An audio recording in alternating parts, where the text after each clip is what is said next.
मैं सच बोलूंगा, सच कैसे बोलूंगा। हल्फ उठा लें आप। भाई ये कौन सी गीदड़ सिंगी है, कौन सा जादू आता है आपको, जिस चीज़ को हाथ लगा रहे हैं वो सोना बन रही है, मतलब माँ हाउ? की दुआ, माँ जन्नत की की हवा। पैसे पर्स से चुरा लिए थे, बहुत पैसे नहीं होते थे हमारे, वो होते थे तो मौका लग गया, अम्मा का पर्स मिल गया और हमने चुरा लिए। आइसक्रीम का कहा, उसने आइसक्रीम दी, उन्होंने रैपर खोला, एक बाइट लिया, उन्होंने कितने पैसे, उसने कहा 15 रुपए। उसने जेब में हाथ डाला, अरे यार पैसे नहीं है। पैसे नहीं है यार, मेरी आइसक्रीम खाई है, ला पैसे दे। अब वो लड़ कि देखो शेर की निगाह से और खिलाओ सोने का वाला। Yes yes. तो हमारे जो माँ बाप थे ना वो Yes. ये वाले थे। अम्मा सॉफ्ट कॉर्नर होती थी और अब्बा वो होते थे, अब्बा घर पे में आ गुड रहे हैं कॉप तो बैड सारे कॉप चल रहा है। 90s का कराची। अभी तो हालात कुछ भी नहीं है बेटा, अभी हालात बहुत अच्छे हैं। तुम्हें भी याद होगा यार, बाहर निकलते थे ये नहीं पता था स्कूल पहुंच पाएंगे नहीं ओ पहुंच हो पाएंगे। हो। अल्लामा इकबाल ने साकी नामे के अंदर एक शेर लिखा है, खैरत को गुलामी से आजाद कर, जवानों को पीरों का उस्ताद। अच्छा ये पीर फकीर वो वाले नहीं है जो मज़ार पे बैठे थे, पीरों का मतलब है बुजुर्ग। लव यू अम्मा। एक दिन फेसबुक सिखाया मैंने, तो फेसबुक से सीखने के 2-3 दिन बाद कह रही है ये मुझसे पूछता है, इतने लोग हायर किए हुए फेसबुक वालों ने, ये मुझसे रोजाना पूछता है सुबह सुबह, what is in your mind. Status. बेटा एक्टिंग भी एक इल्म है, 4 साल की डिग्री है इसमें। अगले दिन हमने टेक्नोलॉजी ही दिखाई है कि चूंकि दादा का मोबाइल लेके गया तो वो जो कजन घर के अंदर मौजूद है ना, उसने आईफोन से लास्ट लोकेशन निकाल ली और वो सुबह पहुंच गया नाश्ता लेके। हाँ, ये और वो कह रहा अबे तू यहाँ यहाँ क्या कर रहा है, क्या कर रहा है?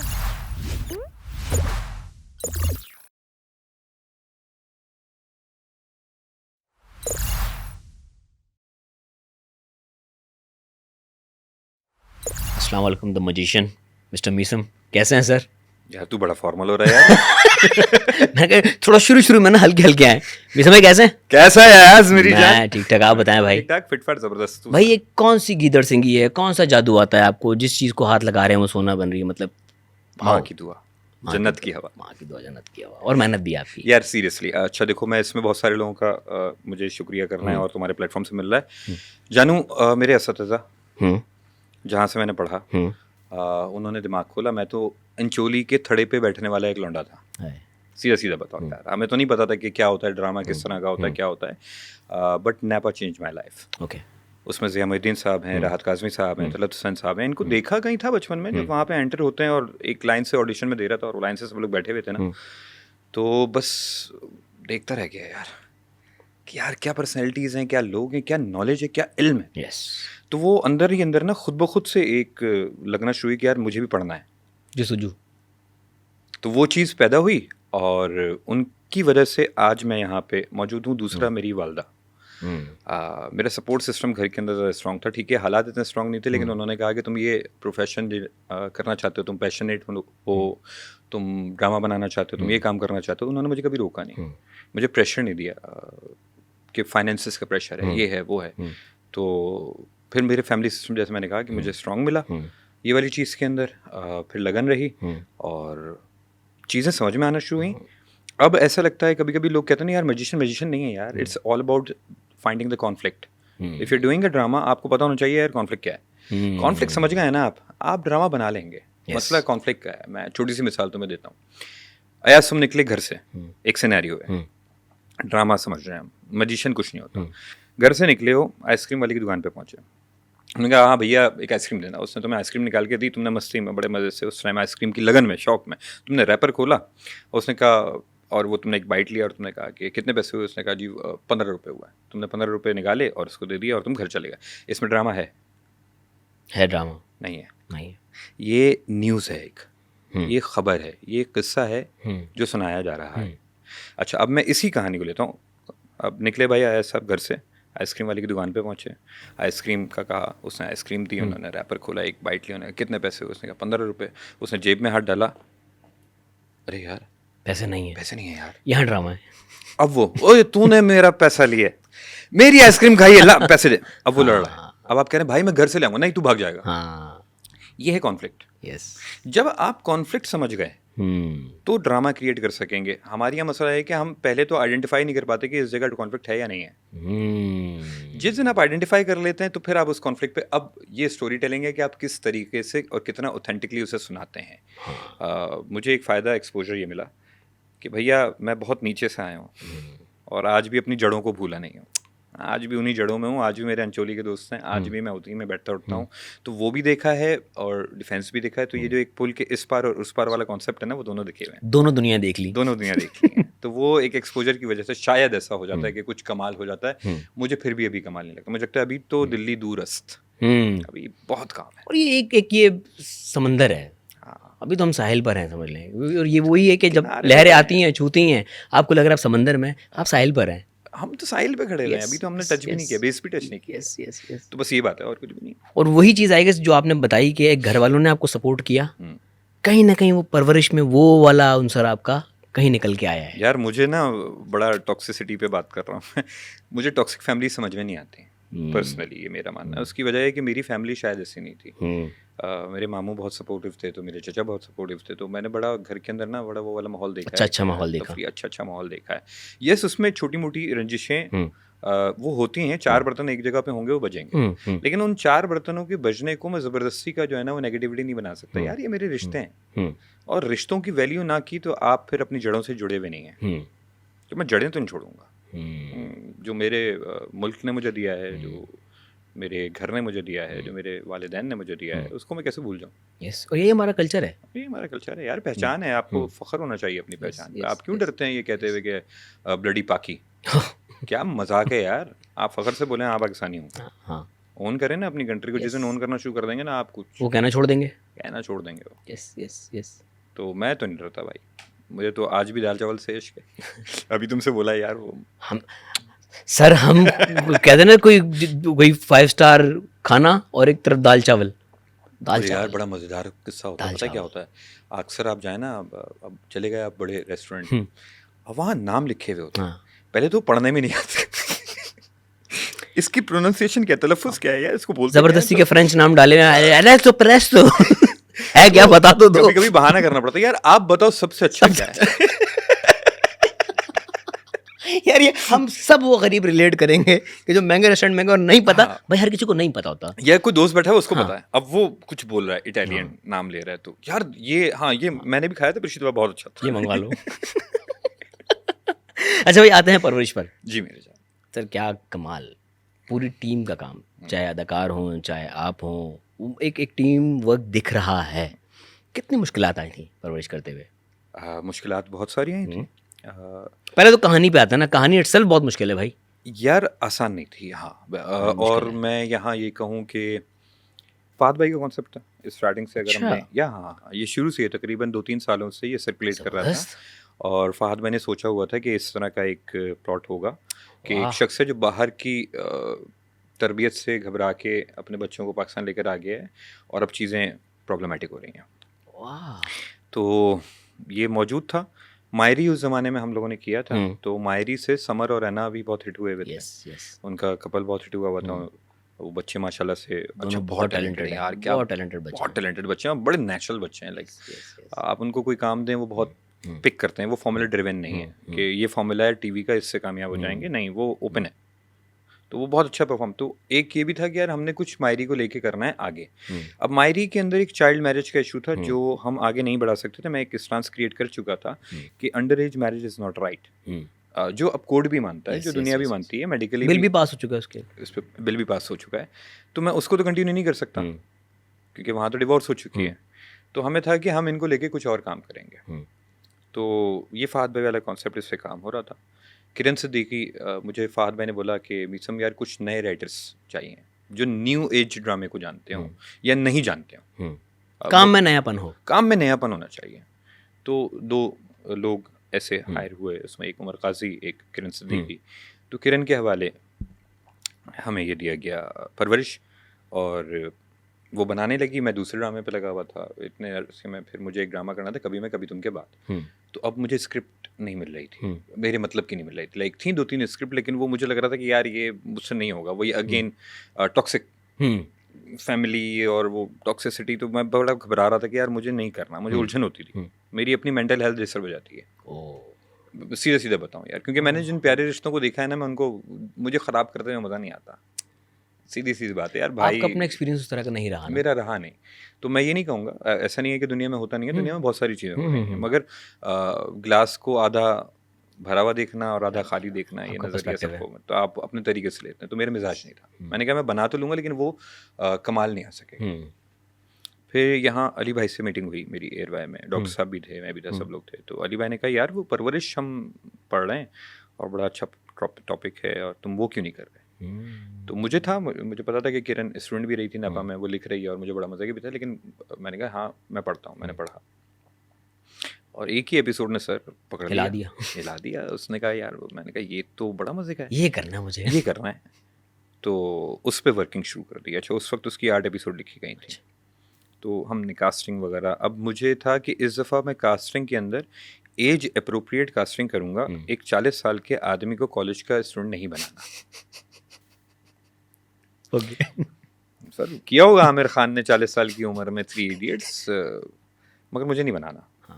मुझे झूठ नहीं बोलना ऑडियंस से। ड्रामा कर लेकिन इतना ड्रामा नहीं करना, इतना ड्रामा नहीं करना, क्योंकि वो लिखा हुआ जिस लेयर पे था ना, वो बड़ा रियलिस्टिक लेयर पे लिखा हुआ था।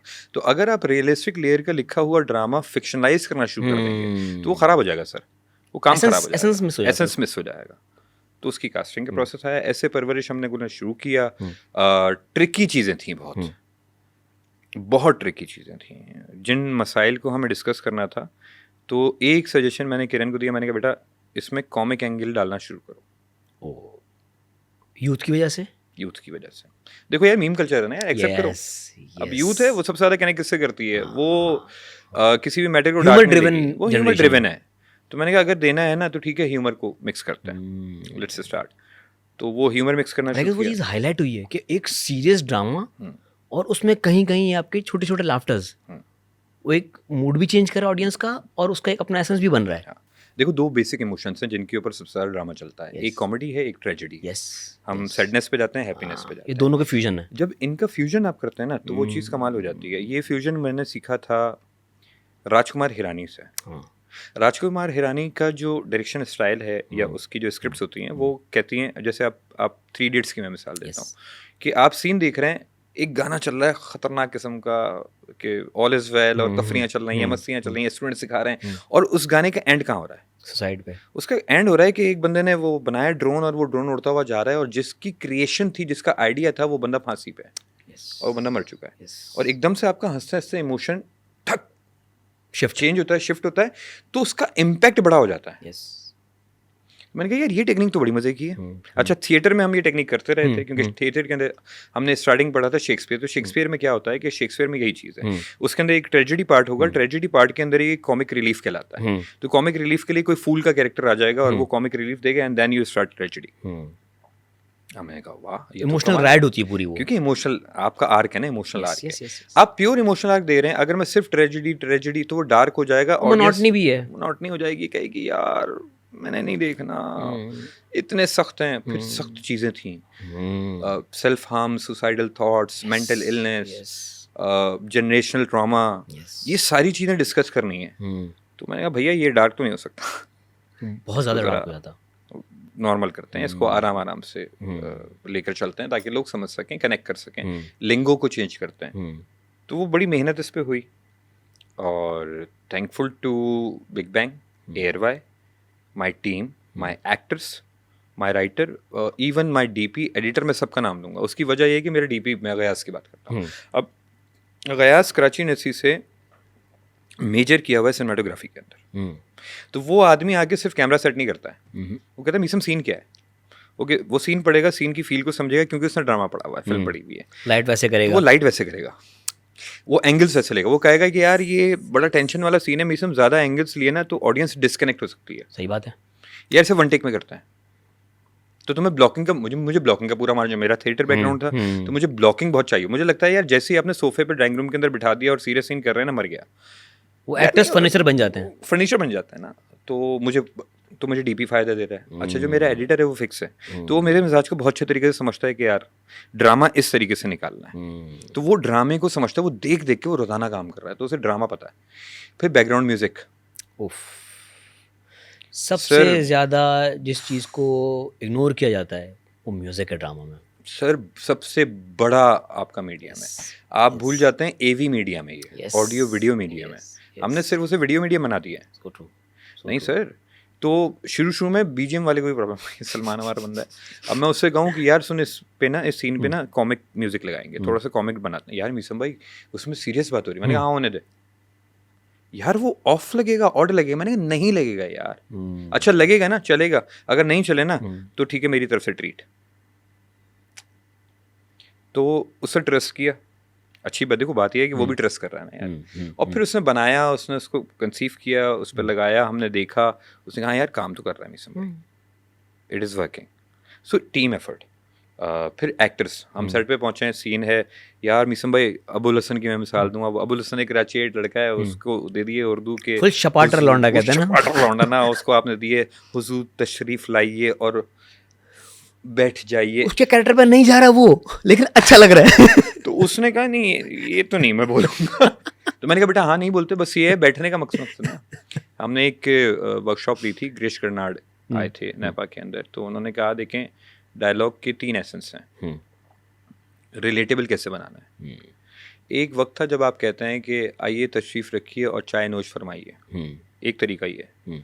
आइए बैठिए चाय पीजिए, ये दूसरा तरीका है। एक है चाय कह देने से ना वो बाकी सारी चीज़ें अननेसेसरी हो जाती हैं। यस। और ड्रामे की डेफिनेशन है drama is life minus unnecessary details. वाह। तो अगर आपने अननेसेसरी डिटेल्स माइनस कर दी तो ड्रामा क्रिएट हो जाएगा।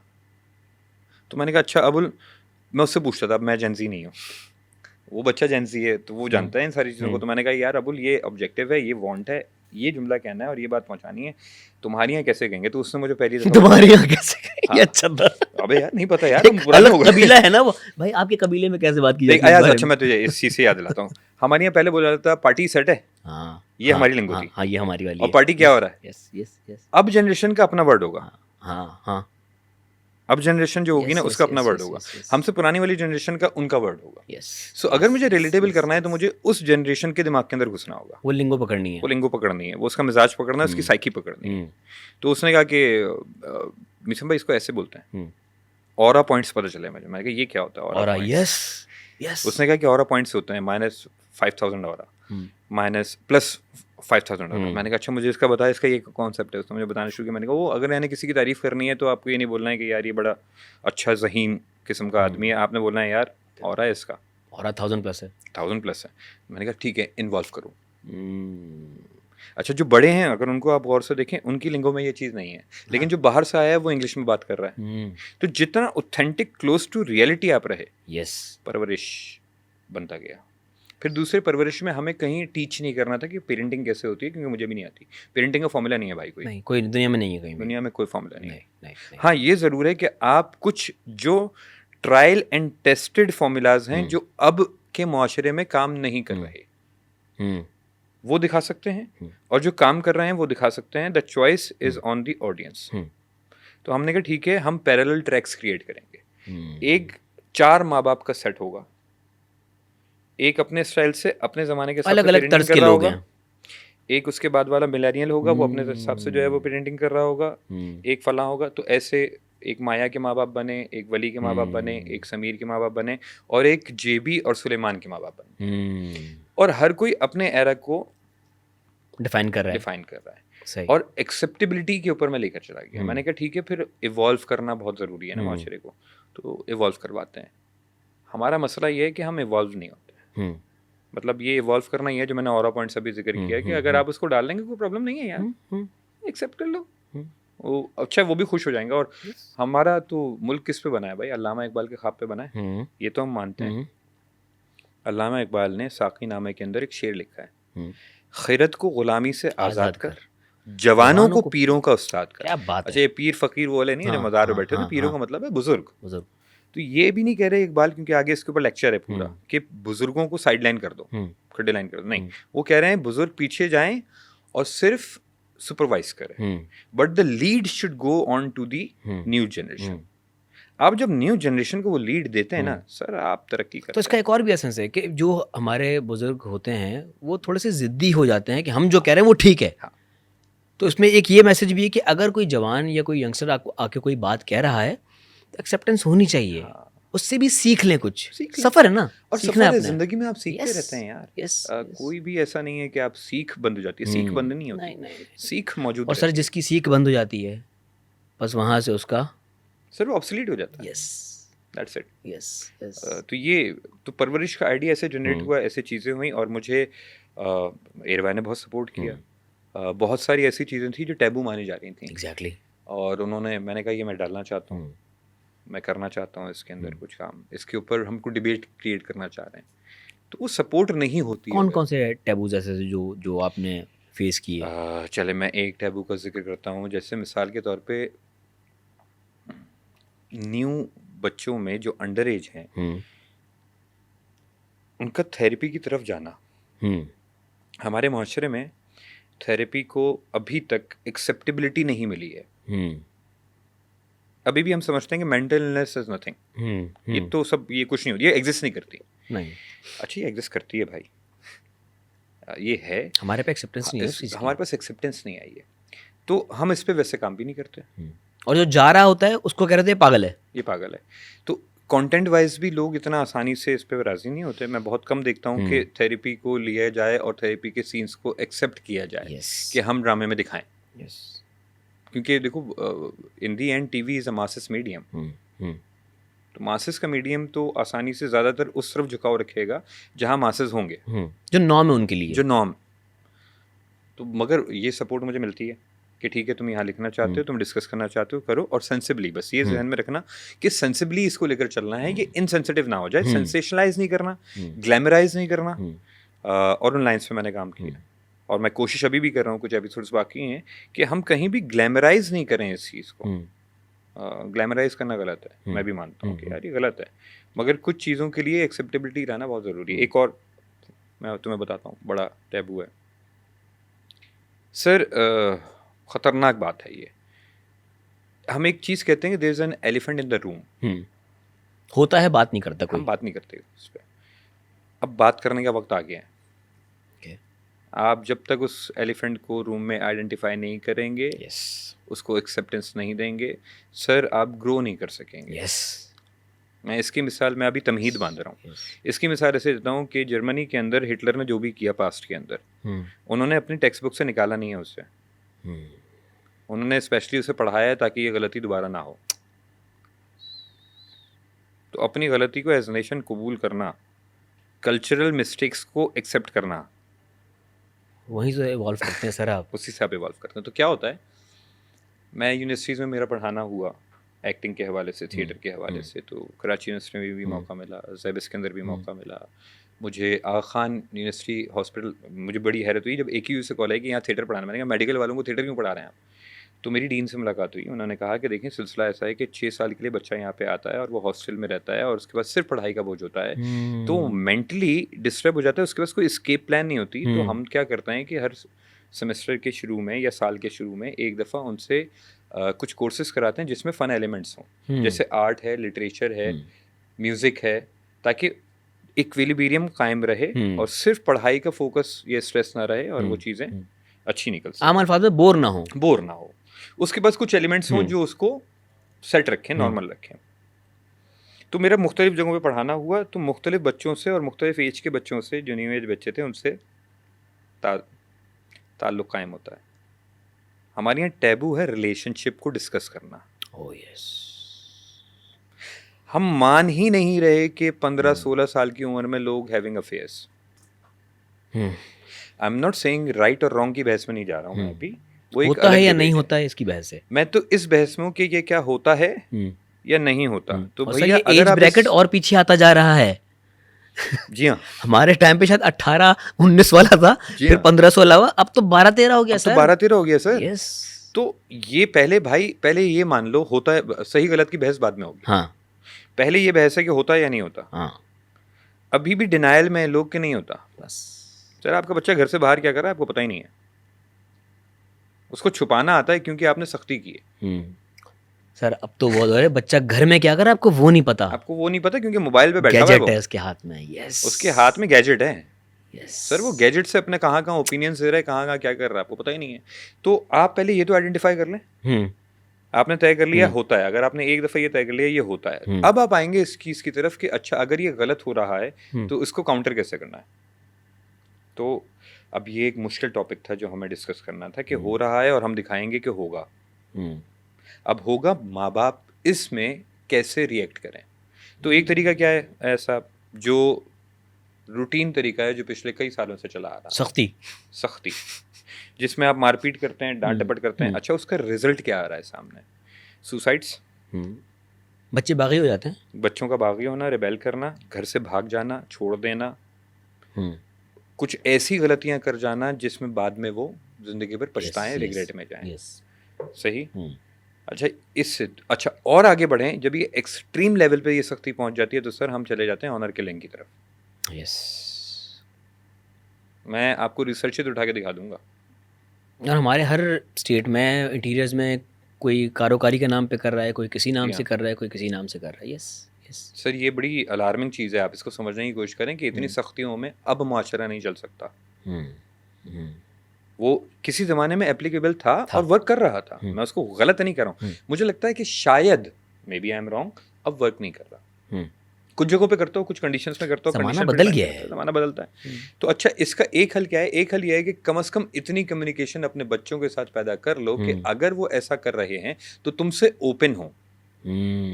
अगर वो ओपन होंगे ना और वो तुमसे डिस्कस कर रहे होंगे कि भाई हाँ मैं किसी को, ये बड़ा मुश्किल होता है, ये कॉन्वर्जेशन ही नहीं हमारे यहाँ। तो ये कॉन्वर्जेशन भी नहीं है कि एक बच्चे के साथ बैठ के हम ये डिस्कस कर सकेंगे कि बेटा गुड टच क्या होता है, बैड टच क्या होता है। Oh sir, so true.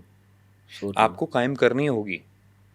आपको एक 7 साल 8 साल बच्चा जब पहुंच रहा है, आपने बैठ के उससे बात करनी होगी कि बेटा देखो आप जाओगे बाहर, किसी की गोद में नहीं बैठना, ये गलत होता है। आप तो ये डिस्कशन नहीं कर पाते।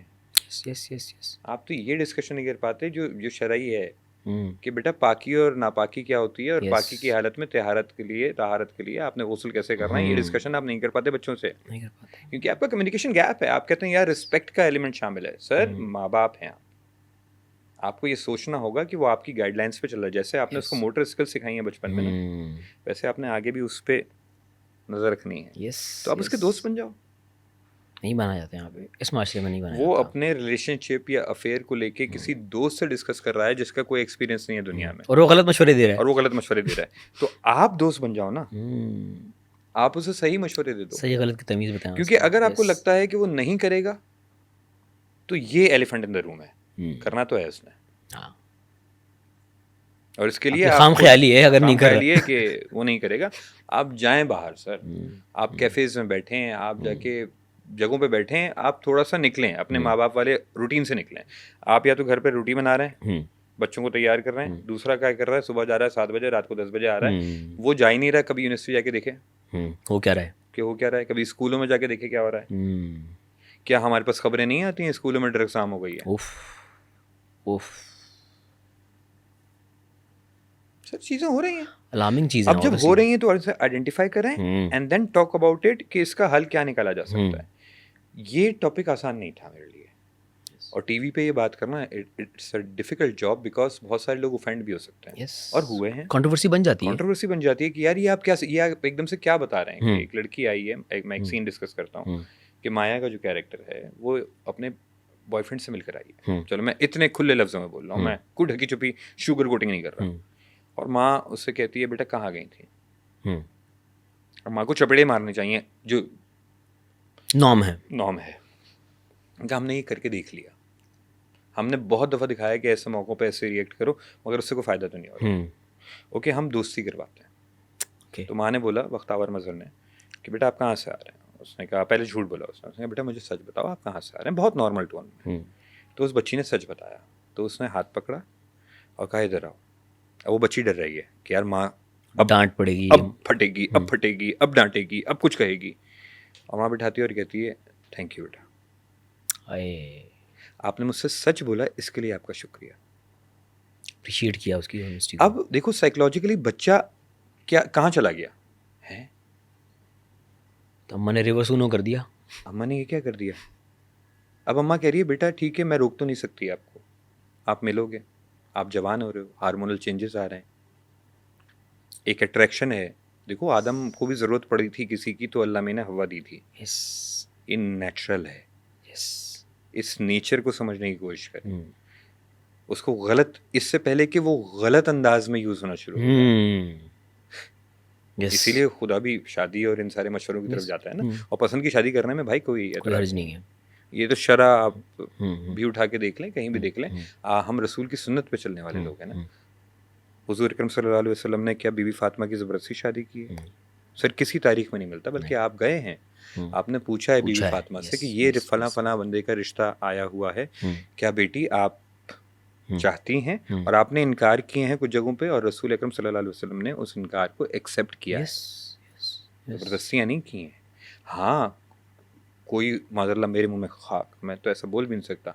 बीबी ने इसको इज्जत दी है और उन्होंने बाप के रुतबे को समझा है, उन्होंने कोई गलत काम नहीं किया, लेकिन कम्युनिकेशन है ना एक यस बाप बेटी में, तो यही कम्युनिकेशन इधर डालें।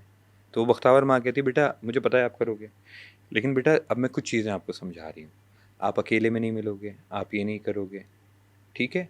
और जब भी जाओगे या कुछ करोगे आप मुझे बता के जाओगे कि खुदा ना खास्ता अगर कुछ गलत हो जाए, तो हमें अल्लाह पता है ना कि करे, गई कहाँ है। तो हमें पता तो हो, हम संभाल तो सकें उस चीज़ को, उस मैटर को।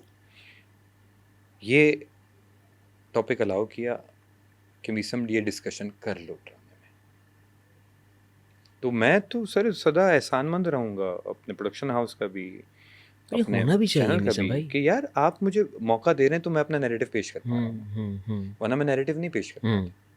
हाँ, तो ये टैबूज हम डिस्कस कर रहे थे, तो ये बड़ा मुश्किल था यार, आसान नहीं था। एक और वो बहन भाई वाला, एग्जैक्टली मैं बिल्कुल वहीं पे आना चाह रहा था कि वो बहन भाई वाले चीज़। बहन अपने भाई को कभी भी नहीं बताएगी कि मेरा कुछ है इस तरह का लव अफेयर। हमारे यहाँ हम दिखाते नहीं हैं। नहीं नहीं, अच्छा रिवर्स में है, भाई अपनी बहन को बता सकता है, हाँ, बहन क्यों नहीं बता सकती? बहन नहीं बता सकती। Yes. इज्जतों के मामले आ जाते हैं। कंदील बलोच की मिसाल मौजूद है। Yes, yes, yes, yes, तो yes. अच्छा, अब हमने कंदील बलोच टाइप के भाई तो बहुत सारे दिखाए। हम्म, तो देखो यार, अब बार बार आप एक ही चीज़ जब ऑडियंस को दिखाए जा रहे हैं, सुपर इम्पोज किए जा रहे हैं एक आइडिया कि भाई तो होता ही सख्त है, वो तो Yes, मुश्किल होता है, yes. वो तो सुनेगा वो हाइपर होता है, क्योंकि उसकी इज्जत गैरत हम्म, ये सब मर्द के लिए होती है, औरत के लिए नहीं होती। yes, बिल्कुल ठीक। यार ये देखना पड़ेगा हमें यार, क्या मतलब Yes. एक भाई अगर कोई गलत काम करता है माशरे के अंदर, तो बहन की इज्जत नहीं जाती। बिल्कुल बिल्कुल। मगर बहन तो हमें ये करती हुई नजर नहीं आ रही कि भाई को कत्ल कर दे।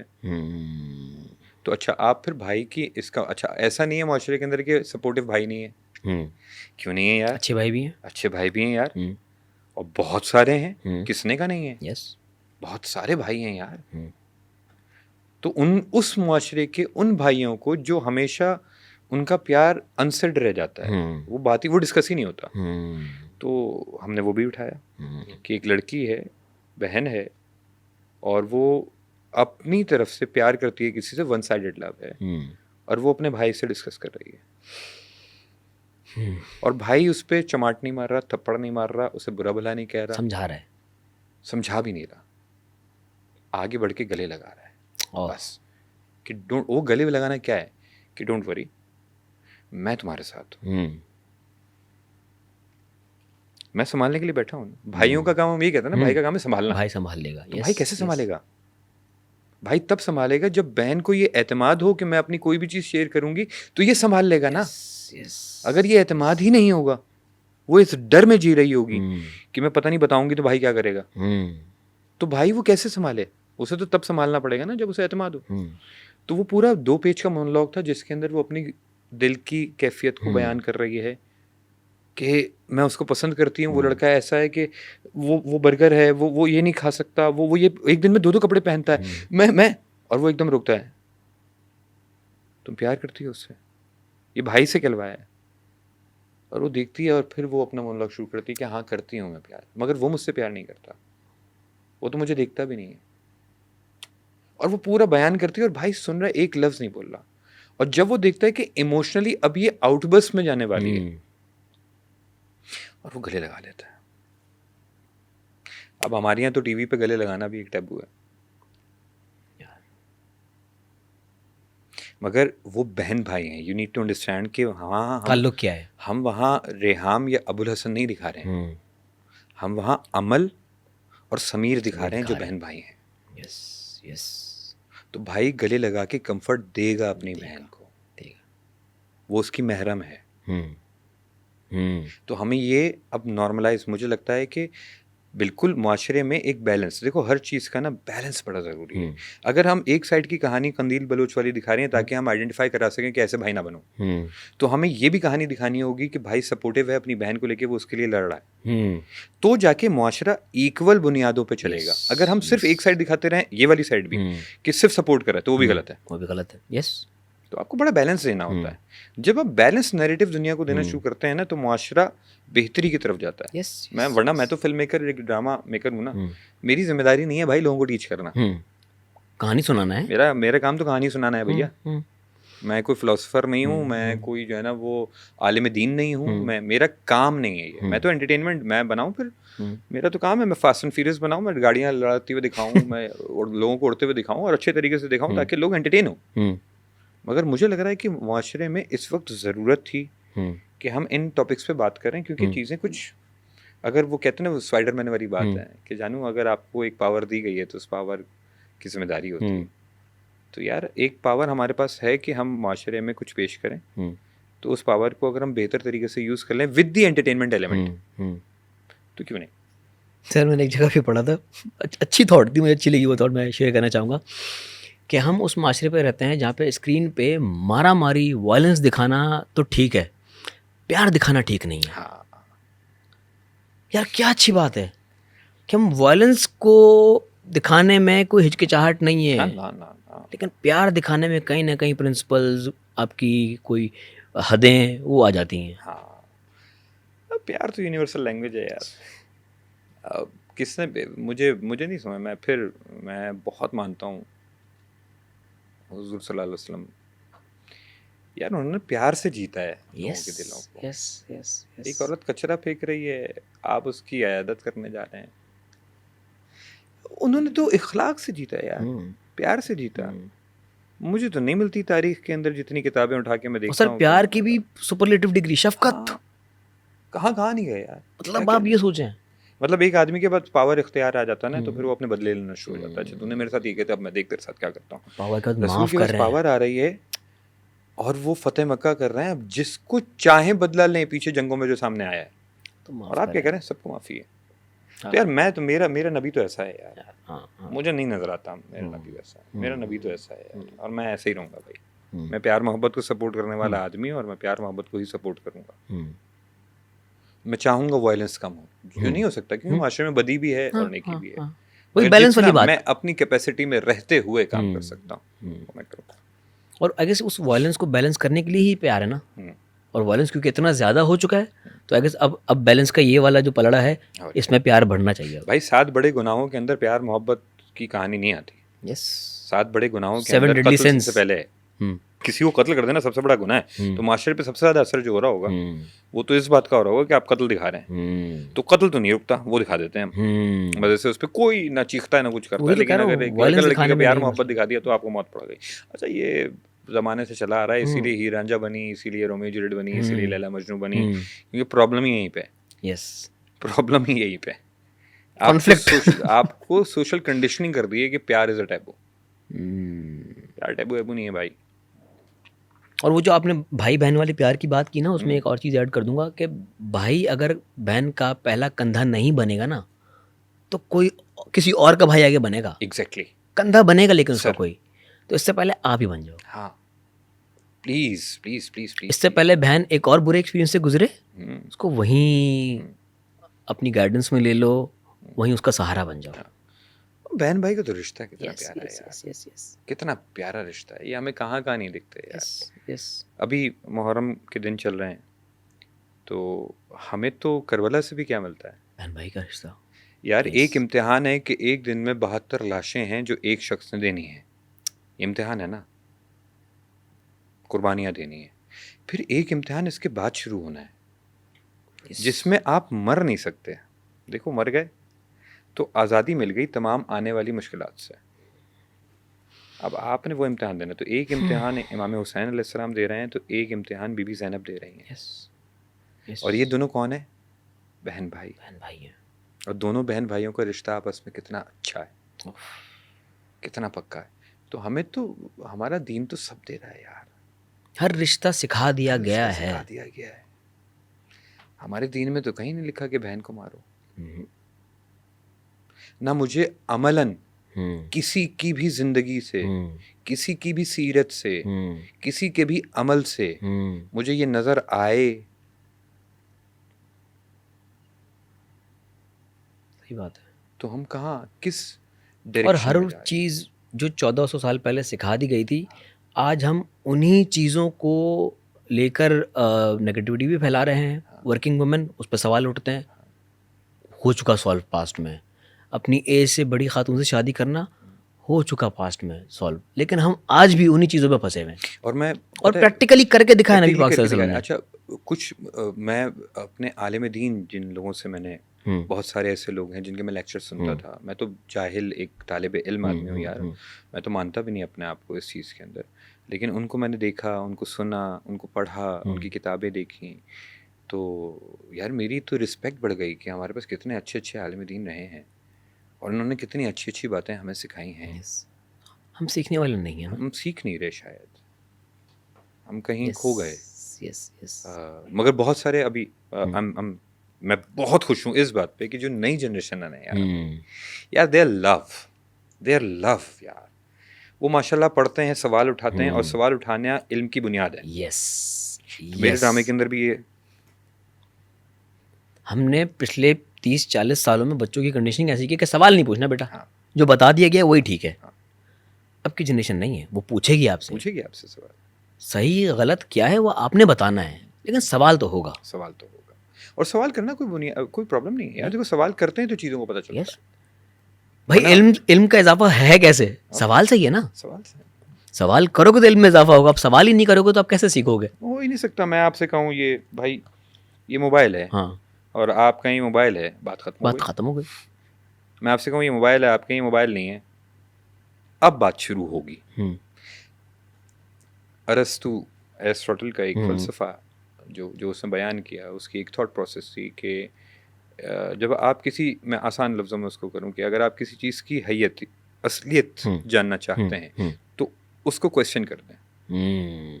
तो जब आप उसको क्वेश्चन करेंगे तो आप उसके बारे में जानना शुरू करेंगे, उसकी प्रॉपर्टी सामने उसकी आएंगी। प्रॉपर्टीज सामने आएंगी। आप डिबेट करें ना, पढ़ते होती है ना, आप बोलेंगे कि अच्छा ये पानी है, अच्छा पानी है, पानी क्या होता है? और पानी लिक्विड होता है। अच्छा लिक्विड क्या होती है? अच्छा इसमें हाइड्रोजन और ऑक्सीजन के मॉलिक्यूल्स होते हैं। अच्छा कितने कितने परसेंटेज रेशियो पे होते हैं? 2 हाइड्रोजन 1 ऑक्सीजन है। ये आ जाएगा। तो आप जैसे जैसे सवाल देखो, हर दफ़ा सवाल हो रहा है, सवाल हो रहा है तो जवाब आगे जा रहा है। यस। बाय प्रोडक्ट क्या है? इल्म में इजाफा। इल्म में इजाफा हो रहा है आपके। तो सवाल करना, और सवाल बस सिर्फ हमारे यहाँ, जो मैं मशवरा नई जनरेशन को एक दूंगा, भाई सवाल ज़रूर करो, तुम्हारा हक है, लेकिन सवाल करने के भी आदाब हैं। Yes yes. बदतमीज़ी नहीं करनी। हाँ हाँ।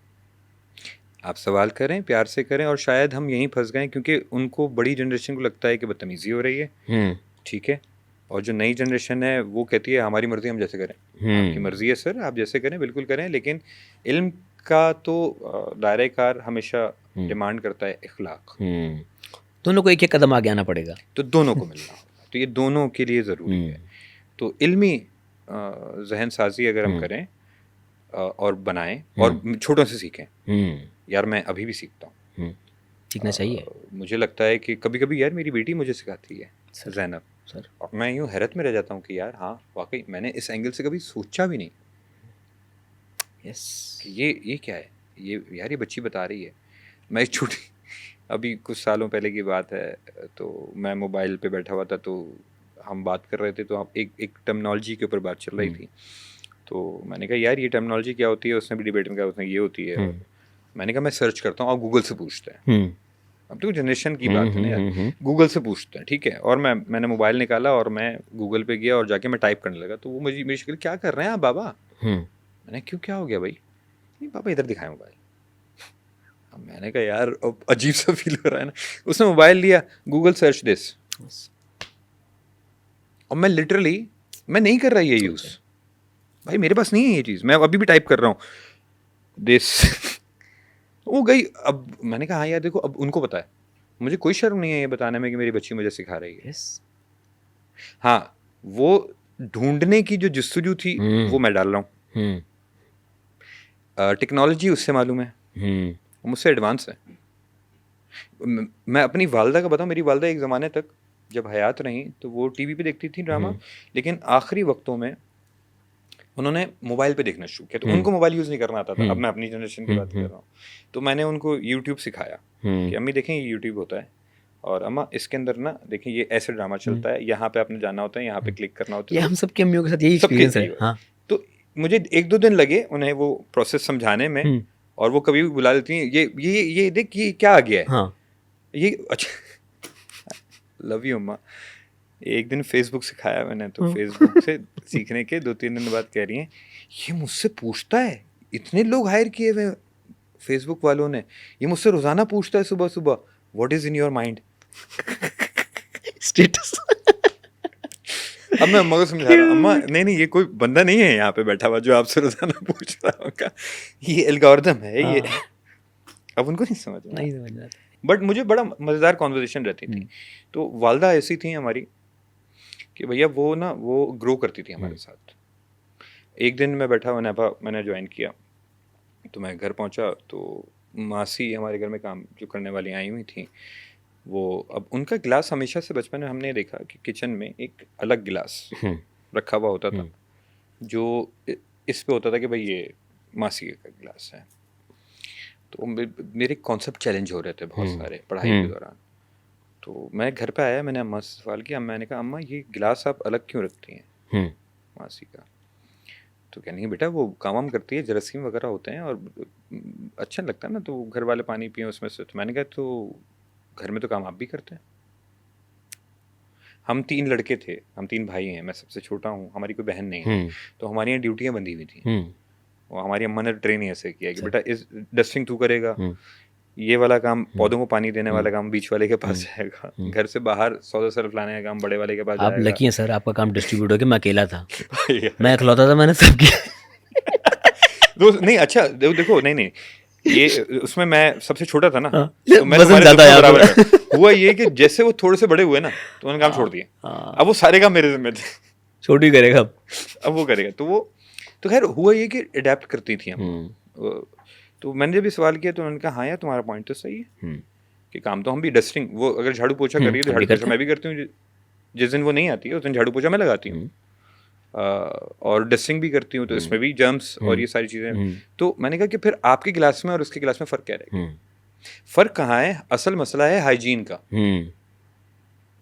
आप भी झाड़ू पोछा करें तो गिलास को धो के साफ करके रखना है ताकि जरासीम ना आ सकें। यस। और मासी भी। लेकिन जब आप मासी का गिलास अलग कर रही हैं ना, तो आप क्या कर रही हैं? आप एक लाइन क्रिएट कर रही हैं, वो उधर जा रही है, आप इस तरफ आ रहे हैं, तो आप शायद, तो अगर हम ये लाइन ख़त्म कर दें और हम इक्वली ट्रीट करना शुरू कर दें, बट तो उन्होंने मेरी बात को समझा, उसके बाद से हमारे घर में गिलास अलग नहीं हुआ। वाह। अब मेरी माँ लड़ जाती, तुम्हें क्या पता, तुम बच्चे हो, तुम्हें क्या मालूम। सही है। ऐसे ही कुछ बहुत सारे ऐसे किस्से या वाक़यात हैं जहाँ उन्होंने समझाया कि मीसम ये इसलिए नहीं हो सकता, तो मुझे भी समझ में आया, मैं भी उसको मानता हूँ कि हाँ ठीक है। तो ये 2 वे प्रोसेस है ना। Yes yes yes. कहीं आप समझते हैं, कहीं हम समझते हैं। मैं सुपरस्टिशंस का मानने वाला नहीं हूँ। सेम। तो घर में तो हमने बहुत सारी ऐसे, मगरिब के बाद झाड़ू नहीं दो भाई क्यों। अच्छा वो भी रिलीजन का ऐसा नहीं, कल्चर का हिस्सा है। कल्चर का हिस्सा है। हाँ। तो वो मेरे सवाल शुरू हो जाते थे, क्यों, किस लिए। तो अगर आप रोकेंगे ना, तो एक दौर ऐसा भी गुजरा कि मुझे रिबेल होना शुरू हो गया था। मैं भी बड़ा हो रहा था, उस एज से गुजरा था, तो मेरे अंदर भी रिबेलियन शुरू हो गई थी कि नाखून रात में नहीं काटना है, अब तो मैं काटूंगा। Yes yes. मैं देखूंगा क्या होता है, क्या मैं नाखून काटूंगा तो क्या होगा, कुछ अलग खराब होगा, ये काली बिल्ली रास्ता काट आएगी। अब मैं जानबूझ के मैं वेट कर रहा हूँ, काली बिल्ली मोहल्ले में रहती है, तू रास्ता काट। भाई बिल्ली भी कहीं जा रही है तो वो जा रही है, जाना तो उसको।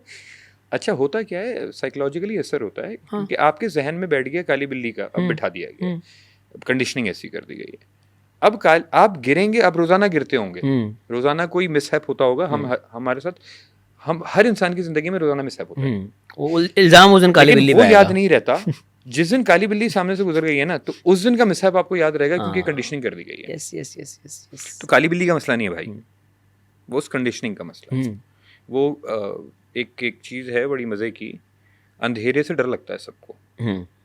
तो एक साइंटिस्ट थे, उनसे किसी ने पूछा भाई अंधेरे से डर लगता है, तो उन्होंने कहा मेरा अंधेरे से डर उस दिन खत्म हो गया था जिस दिन मुझे ये समझ में आ गया कि अंधेरा कुछ भी नहीं है, it's absence of photons, that's it. Absence of light. तो उस दिन मेरा अंधेरे से डर खत्म हो गया। अब अगर आप अंधेरे को एब्सेंस ऑफ फोटॉन्स के तरीके से समझाएंगे तो आपको रीजनिंग भी मिल जाएगी, चीज़ें भी मिल जाएंगी। और आप अगर अंधेरे में जिन भूत बताना शुरू कर देंगे, हाँ, तो इट डजंट मेक सेंस, वो डरता ही रहेगा। और हम बच्चों को यही कर रहे होते हैं, तो यही कर रहे कंडीशनिंग ही गलत करी हमने। हैं, उधर नहीं जाना, क्यों? हाँ। अल्लाह बाबा आ जाएगा। हाँ, एक तो अल्लाह बाबा का लफ्ज़ समझ में नहीं आता है। ये तो मैं जो यूज़ करते हैं उन्हें भी मना करता हूँ कि भाई ये क्या कर रहे हैं, कुछ और अगर आपने कुछ और ही अगर मतलब डराना ही है बच्चे को तो कोई और वर्ड यूज़ कर लो, वर्ड यूज़ कर। अच्छा, हमारे यहाँ ना, हमारे घर के अंदर काले से डरा जाता था, काला आ जाएगा। और काला कौन होता था? ये किसी बड़े की काली चादर ओढ़ के अंधेरा करके वो काला आ जाता था। तो हम बच्चे डर जाते थे कि यार ये नहीं करना। फिर एक दिन यही वाली हरकत एक मेरा भतीजा छोटा था, मुझे हमारे चचा कर रहे थे, नई जनरेशन पे बात आ गई, तो वो उसे डरा रहे थे। वो बैठे हुए, बेटा सामने तुम्हें पता है वहाँ जाओगे काला आ जाएगा। अब मुझे अपना याद है कि हमारी तो ऐसी की तैसी हो जाती थी, और हम तो डर जाते थे, काले से डरते थे, काले से डर गए, काला आने वाला है। वही तरीका उन पे अपनाया गया। तो वो मुझे सुनता रहा, काला ये करता है, काला वो करता है। उन्होंने एक 15 मिनट का लेक्चर दिया चचा ने, और 15 मिनट तक खामोश रहा। 15 मिनट कह रहा है आपका दिमाग ख़राब हो गया, कोई काला वाला नहीं होता है। और ये कह के वो निकल गया। क्या बात। और मैंने चाचा को बोला, चाचा ये नहीं सुनेंगे।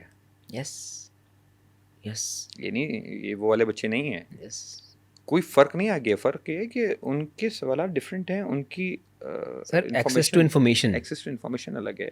सर कुछ दिनों पहले की बात है, हमारे छोटे ने फरमाइश किया हमें कराची ज़ू जाना है। मुमताज़ बेगम, एक जो हम सब ने भी बचपन में देखी है, सर इंसान का जिस्म जानवर का, कह रहे मुझे देखनी है। मैंने कहा चलो भाई, हम उसे ले गए ज़ू।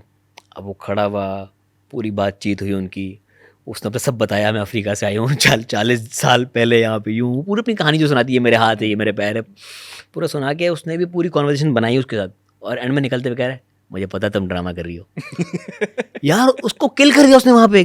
और अंदर ही अंदर अच्छा खुशी भी है मुझे, लेकिन मुझे ये भी कह रहा सामने को डिसाइड किया उसने, लेकिन इसको इतना पता कि ये नकली है।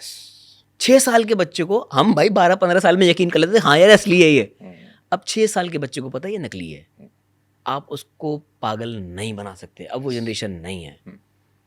और जिस तरह हमारी पेरेंटिंग हुई वो वक्त अलग था, अब की जो पेरेंटिंग है वो बहुत डिफरेंट है, बहुत डिफरेंट है।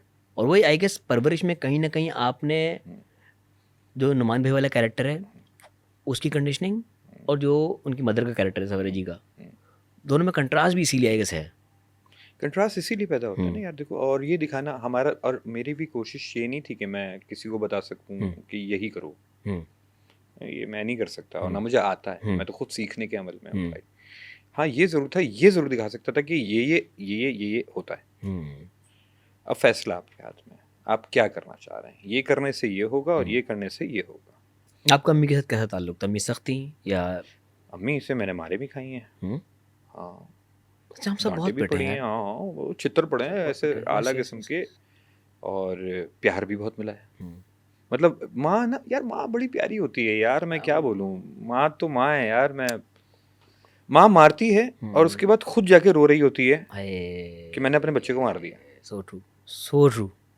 मतलब मुझे याद है एक दफ़ा एक हरकत मैंने की थी, कुछ पैसे पर्स से चुरा लिए थे।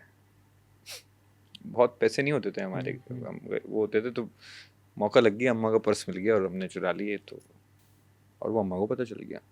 अम्मा ने धुनाई करना शुरू की, और वो धुन रही है। अच्छा हम तो बेगैरत हो चुके हैं, हम पे असर ही नहीं हो रहा, पढ़ रहा है, पीक पे हैं, हमें तो पता ही नहीं चल रहा है, यहाँ पढ़ रहा है, वहाँ पढ़ रहा है। अच्छा ठीक है, अब देख रहे हैं ऐसे ऐसे मारते मारते ना उनकी आंखों से आंसू निकलना, और वो तुझे मैंने ये सिखाया, तुझे ये। और मैंने कहा अच्छा ठीक है, पढ़ मुझे रहे हैं, आप क्यों रो रही हैं? नहीं, और एकदम से जो है ना वो छोड़ दिया। छोड़ दिया और अब वो रोने बैठ गई। तो यार माँ तो उस वक्त, अच्छा हम सख्ती से थोड़े से पढ़े बड़े हैं, तो डिटाई वाली जो बात की है ना, तो हमारी कंडीशनिंग डिफरेंट थी। अब शायद मैं ये बात करूं कि मैं अपने बच्चे को नहीं मार सका। मैं 90s में बड़ा हुआ हूँ, 90s का कराची। अभी तो हालात कुछ भी नहीं है बेटा, बस अभी हालात बहुत अच्छे हैं। Yes yes yes. सर हम जिस सुबह एज निकलते से हैं हम ना, जिस एज से मैं निकला हूँ, मुझे सर वो हम भी वक्त याद है। 90s वाले ही हैं। तुम्हें भी याद होगा यार, बाहर निकलते थे, ये नहीं पता था स्कूल पहुंच पाएंगे नहीं पहुंच ओ पाएंगे। हो सो ट्रू। हड़तालें हो रही हैं, बख्तरबंद आ रही है, उधर फायरिंग चल रही है, इधर ये चल रहा है, और उसी हड़ताल के अंदर क्रिकेट भी चल रही है। सो ट्रू सो ट्रू उसी हड़ताल में पूरा मोहल्ला घुमा भी जा रहा है। सो तो ट्रू। हमारे माँ बाप ने ये वाला डर पैदा नहीं किया। हमें डर है यार, पता नहीं बच्चा बाहर निकलेगा अगवा ना हो जाए, यार उसके साथ कुछ गलत ना हो जाए। तो मुझे लग रहा है शायद हमने पैम्पर बहुत कर दिया, शायद। Yes yes. जिसकी वजह से बच्चा थोड़ा सा घबराया हुआ है थोड़ा। अब वो मसला ये है कि वो हो चुका है। अब उसको ठीक करने जाएंगे तो उसको बुरा लगेगा। हाँ, अब वो हो चुका है। अब जब वो हो चुका है ना, तो फिर नया हल ढूंढना होगा, नया फॉर्मूला ढूंढना होगा। तो कुछ हुई गड़बड़ है। बेहतर वही है कि दोस्ती कर लो, हाँ, वो बेस्ट है। वो हर सिनेरियो में फिट बैठती है वो चीज़। वो हर क्योंकि जहाँ आपकी बच्चे से दोस्ती होगी, वो आपके अपने पर्सनल चीज़ें भी शेयर करेगा, इन तरह के मसाइल में भी वो आपको समझने की एटलीस्ट कोशिश करेगा। उसे पता है कि हाँ ये इससे दोस्ती हो गई ना, अभी एज अ फ्रेंड डैडी बाबा मम्मा ये मुझसे सही बात कर रहे होंगे। जहाँ बाहर आप दोस्त अथॉरिटी क्यों शो ढूंढे? करेंगे वो रिबेल हो जाएगा। हाँ, वो बाहर दोस्त क्यों ढूंढे भाई? घर में दोस्त मिलने चाहिए ना उससे पहले। तो पहले दोस्त घर में मिलने चाहिए। अगर पहले दोस्त से घर में मिलेंगे तो उसे ये भी समझ में आ जाएगा कि दोस्त होता कौन है। Yes yes yes. वरना अहमद फराज कहते हैं दोस्त होता नहीं, हर हाथ मिलाने वाला। तो वो फिर उसे दोस्ती समझ में नहीं आएगी, उसका दोस्ती का कॉन्सेप्ट वीक रहेगा। और हमारी जो अम्मियों ने हमें मारा है ना, तो उन्होंने प्यार भी उतना ही किया है। हाँ। और हम उस स्टेट में थे कि हम अपनी अम्मियों से शेयर, अब्बा से फिर भी एक डर रहता था, अब्बा से डर रहते थे। अम्मियों से हम बहुत सारी चीज़ें शेयर कर लिया करते थे। वो हमारे यहाँ तो एक कहावत है उर्दू में कि बाप के लिए कि देखो शेर की निगाह से और खिलाओ सोने का वाला। Yes yes. तो हमारे जो माँ बाप थे ना, वो ये वाले थे। अम्मा सॉफ्ट कॉर्नर होती थी और अब्बा वो होते थे, अब्बा घर में गुड कॉप बैड कॉप चल रहा है। हाँ, घर में भी गुड कॉप बैड कॉप चल रहा होता है। अब जाके हमें भी समझ में हाँ हाँ हाँ कि ये वाली चीज़ है। हाँ, ज़रूरी है। तो बैलेंस अगर दोनों जगह से हो जाए तो कोई इसमें बुरी बात नहीं होती। अच्छा भाई, आते हैं आपके कैरेक्टर पर। Director, story teller. अच्छा, हमें पता है कि थिएटर में आपका एक्टिंग बैकग्राउंड है, परवरिश में खुद एंट्री मारी है, करवाई गई है, क्या सीन है? सच बताना है। मैं सच बोलूँगा, सच कैसे बोलूँगा? हल्फ उठा लें आप। अच्छा, अब सिलसिला ये था कि the idea of that character boss was from Kiran side, okay, the writer. Because परवरिश के अंदर उसका पॉइंट ऑफ व्यू और मेरा भी पॉइंट ऑफ व्यू ये था कि परवरिश सिर्फ माँ बाप नहीं करते, उस्ताद भी करता है। उस्ताद भी करता है। और उस्ताद के मैं 2 रुतबे मैंने क्लासिफाई किए हुए हैं। एक टीचर है, जो टीचर है, एक मेंटोर है। मेंटोर सिर्फ टीचर नहीं होता, मेंटोर उसके लाइफ मैटर्स को भी डील करता है। टीचर सिर्फ एजुकेशन को एकेडमिक्स देखता है, एकेडमिक्स देख रहा होता है। तो मैंने कहा यार हमें एक मेंटोर की शायद ज़रूरत है। और किरण का ये आइडिया, एंड दैट बच्ची, मैं बहुत माशाल्लाह, she is the brightest child I have ever met. बहुत पढ़ी लिखी, नेपाल से, और बहुत प्यारी बच्ची। खैर मैं किस बच्चे की तारीफ़ करूं, चाहे वो समर हो, चाहे वो ऐना हो, चाहे वो रेहाम हो, चाहे वो अबुल हो, चाहे वो नूरे हो, चाहे वो हलीमा हो, यार ये बच्चे कमाल हैं। तो खैर उसने आइडिया इनिशिएट किया। अब ये था कि यार ये किरदार किस तरह का होना चाहिए। तो किरदार का लाजमी होना कि ये किरदार होगा ग्राउंडेड, एक जड़ों से जुड़ा हुआ आदमी मगर मॉडर्न, स्ट्रगल करके पहुंचा वहां तक। अच्छा, ये चीज़ों को समझता भी होगा, इसमें बुराइयां भी होंगी, इसमें अच्छाइयाँ भी होंगी। इंसान है हर तरह, लेकिन ये अपनी टर्म्स पे जीने वाला आदमी होगा। और कहीं ना कहीं ये वली जैसा होगा। अपना आप वली में दिखेगा ऐसे, वरना वो उसके लिए रिलेट क्यों करेगा? वो क्यों है इतना मेहरबान? तो कुछ जैसे ड्रामे के अंदर आप देखें ना, तो वली म्यूजिशियन है, ये भी म्यूजिशियन है, सही। आखिर में जाके खुलेगा कि क्या आइडेंटिटी, प्योर आइडेंटिटी इस बंदे की क्या है, वो हमने एक सरप्राइज, क्योंकि ड्रामे की टेक्निक्स हैं, ठीक है, तो हमने रखा हुआ है। अभी तक लोगों का नाम भी नहीं मालूम, लोग जानते हैं ये बॉस है, बॉस है। हमने ये खोला ही नहीं है कि इसका नाम क्या है। तो ये एक सस्पेंस का एलिमेंट हमने रखा हुआ है, तो बहुत सारे लोग मुझसे पूछते भी हैं। तो कहानी खैर क्या है? बहरहाल बेसिक आइडिया ये ऐसे क्रिएट हुआ। तो अच्छा, मेरा किरण के साथ एक बड़ा मेंटोर वाला रिश्ता रहा है उस बच्ची के साथ। तो मैं बेटा उसके साथ, और अच्छा चूंकि मैंने बताया था कि मैं नेपा में पढ़ाता था, पढ़ने के बाद मैंने पढ़ाना शुरू कर दिया था, फिर मैं आर्ट्स काउंसिल में ही पढ़ाता था, तो बहुत सारे बच्चे मुझसे इस तरीके से कनेक्टेड रहे हैं। मुझे वो बच्चे कहते हैं कि आप हमारे मेंटोर हैं। तो वो किरण ने देखा हुआ है माहौल पूरा का पूरा, कि बच्चे कैसे अपने अपने मसले लेकर आते थे कि सर यहाँ फंसे हुए हैं, ये बताएं क्या करना है। और वो उसमें बहुत बेवकूफ़ाना चीज़ें भी होती थी और कुछ अच्छी भी होती थी। तो पहले जब ये किरदार लिखा गया तो ये किरदार की डॉक्टर अली काज़मी साहब हमारे बिग बैंग, तो डॉक्टर साहब को बड़ा पसंद आया। तो डॉक्टर साहब ने सीन पढ़ा और डॉक्टर साहब ने कहा, किरण मुझे बोल चुकी थी कि मीसम भाई ये आपने करना है, क्योंकि वो मेरा एक्टिंग का काम जानती है, क्योंकि मेरा असल जो नेपा से डिप्लोमा था वो तो एक्टिंग था। का था। और उसके बाद मैंने 1 साल और लगा के डायरेक्शन को लिया था, लेकिन मेजर तो मैं थिएटर, अच्छा मैं थिएटर पे सिर्फ एक्टिंग करता हूँ ज़्यादातर, डायरेक्शन भी किया लेकिन ज़्यादातर मैं थिएटर पे एक्टिंग करता हूँ। फिर अब मैं अपनी थिएटर की ख्वाहिश को पूरा करने के लिए दास्तान गोई करता हूँ, जो एक क्लासिकल उर्दू वाली हमारी चीज़ है। तो वो ये जानती है कि मेरी एक्टिंग साइड क्या है। तो मैंने कहा मैं डायरेक्ट कर रहा हूँ, मुश्किल होगा, कैमरे के पीछे भी काम करना, कैमरे के आगे भी। तो जानी हुआ ये कि डॉक्टर अली काज़मी मैंने जैसे बताया, तो डॉक्टर साहब ने किरदार पढ़ा, उन्होंने सीन सुने कुछ, तो उनको बड़ा इंटरेस्टिंग लगा। तो डॉक्टर साहब ने कहा यार ये किससे तुम करवा रहे हो, और डॉक्टर साहब को भी एक्टिंग का बड़ा, उन्होंने कहा मैं करूँगा। उन्होंने कहा मैं करूँगा। अब मैंने कहा ठीक है, ओके फाइन।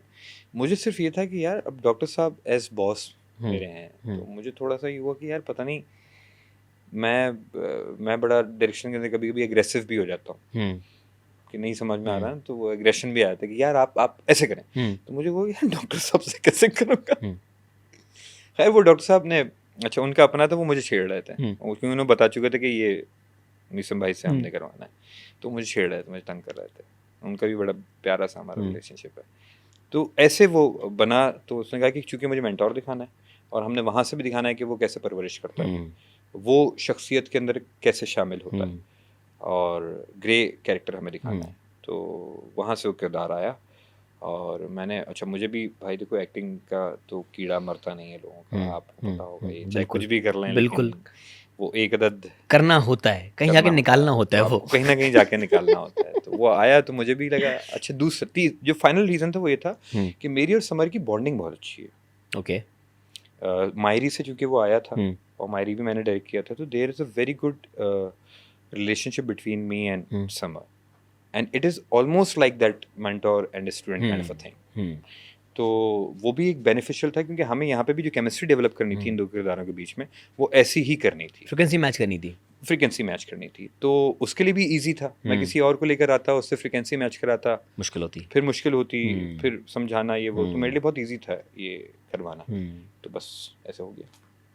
अच्छा, अब क्योंकि जहाँ से आपकी कहानी स्टार्ट होती है, समर का घर से निकलना अनरियल था बहुत, नहीं? देखो ड्रामा भी तो है, एक तो ये ध्यान में रखो, क्योंकि एक बर्गर बच्चा इस तरह से घर से निकल के फुटपाथ पे नहीं सोता आज के दौर में। अच्छा, फुटपाथ वाला एलिमेंट मैं कैसे बताऊं। देखो अब किरदार को थोड़ा सा हम डिस्कस करते हैं। वली बाहर का बच्चा बिल्कुल है, लेकिन क्या उसकी यहाँ पे किसी के साथ दोस्ती है? यहाँ पे तो किसी की दोस्ती नहीं है, उसकी फैमिली है जो भी है, उसका एक ही दोस्त है, अबुल, वो उसका कज़न समीर। तो अगर वो घर से बाहर निकल रहा है तो किसको कॉल करेगा? अगर कोई यहाँ के बच्चे की मैं बात करूँ, देखो किरदार की बारीकी उसमें, यहाँ का बच्चा अगर घर छोड़ के बाहर निकल रहा है तो वो किसी ना किसी दोस्त को कॉल करेगा कि यार घर पे झगड़ा हो गया, मैं तेरे घर रुकने आ रहा हूँ।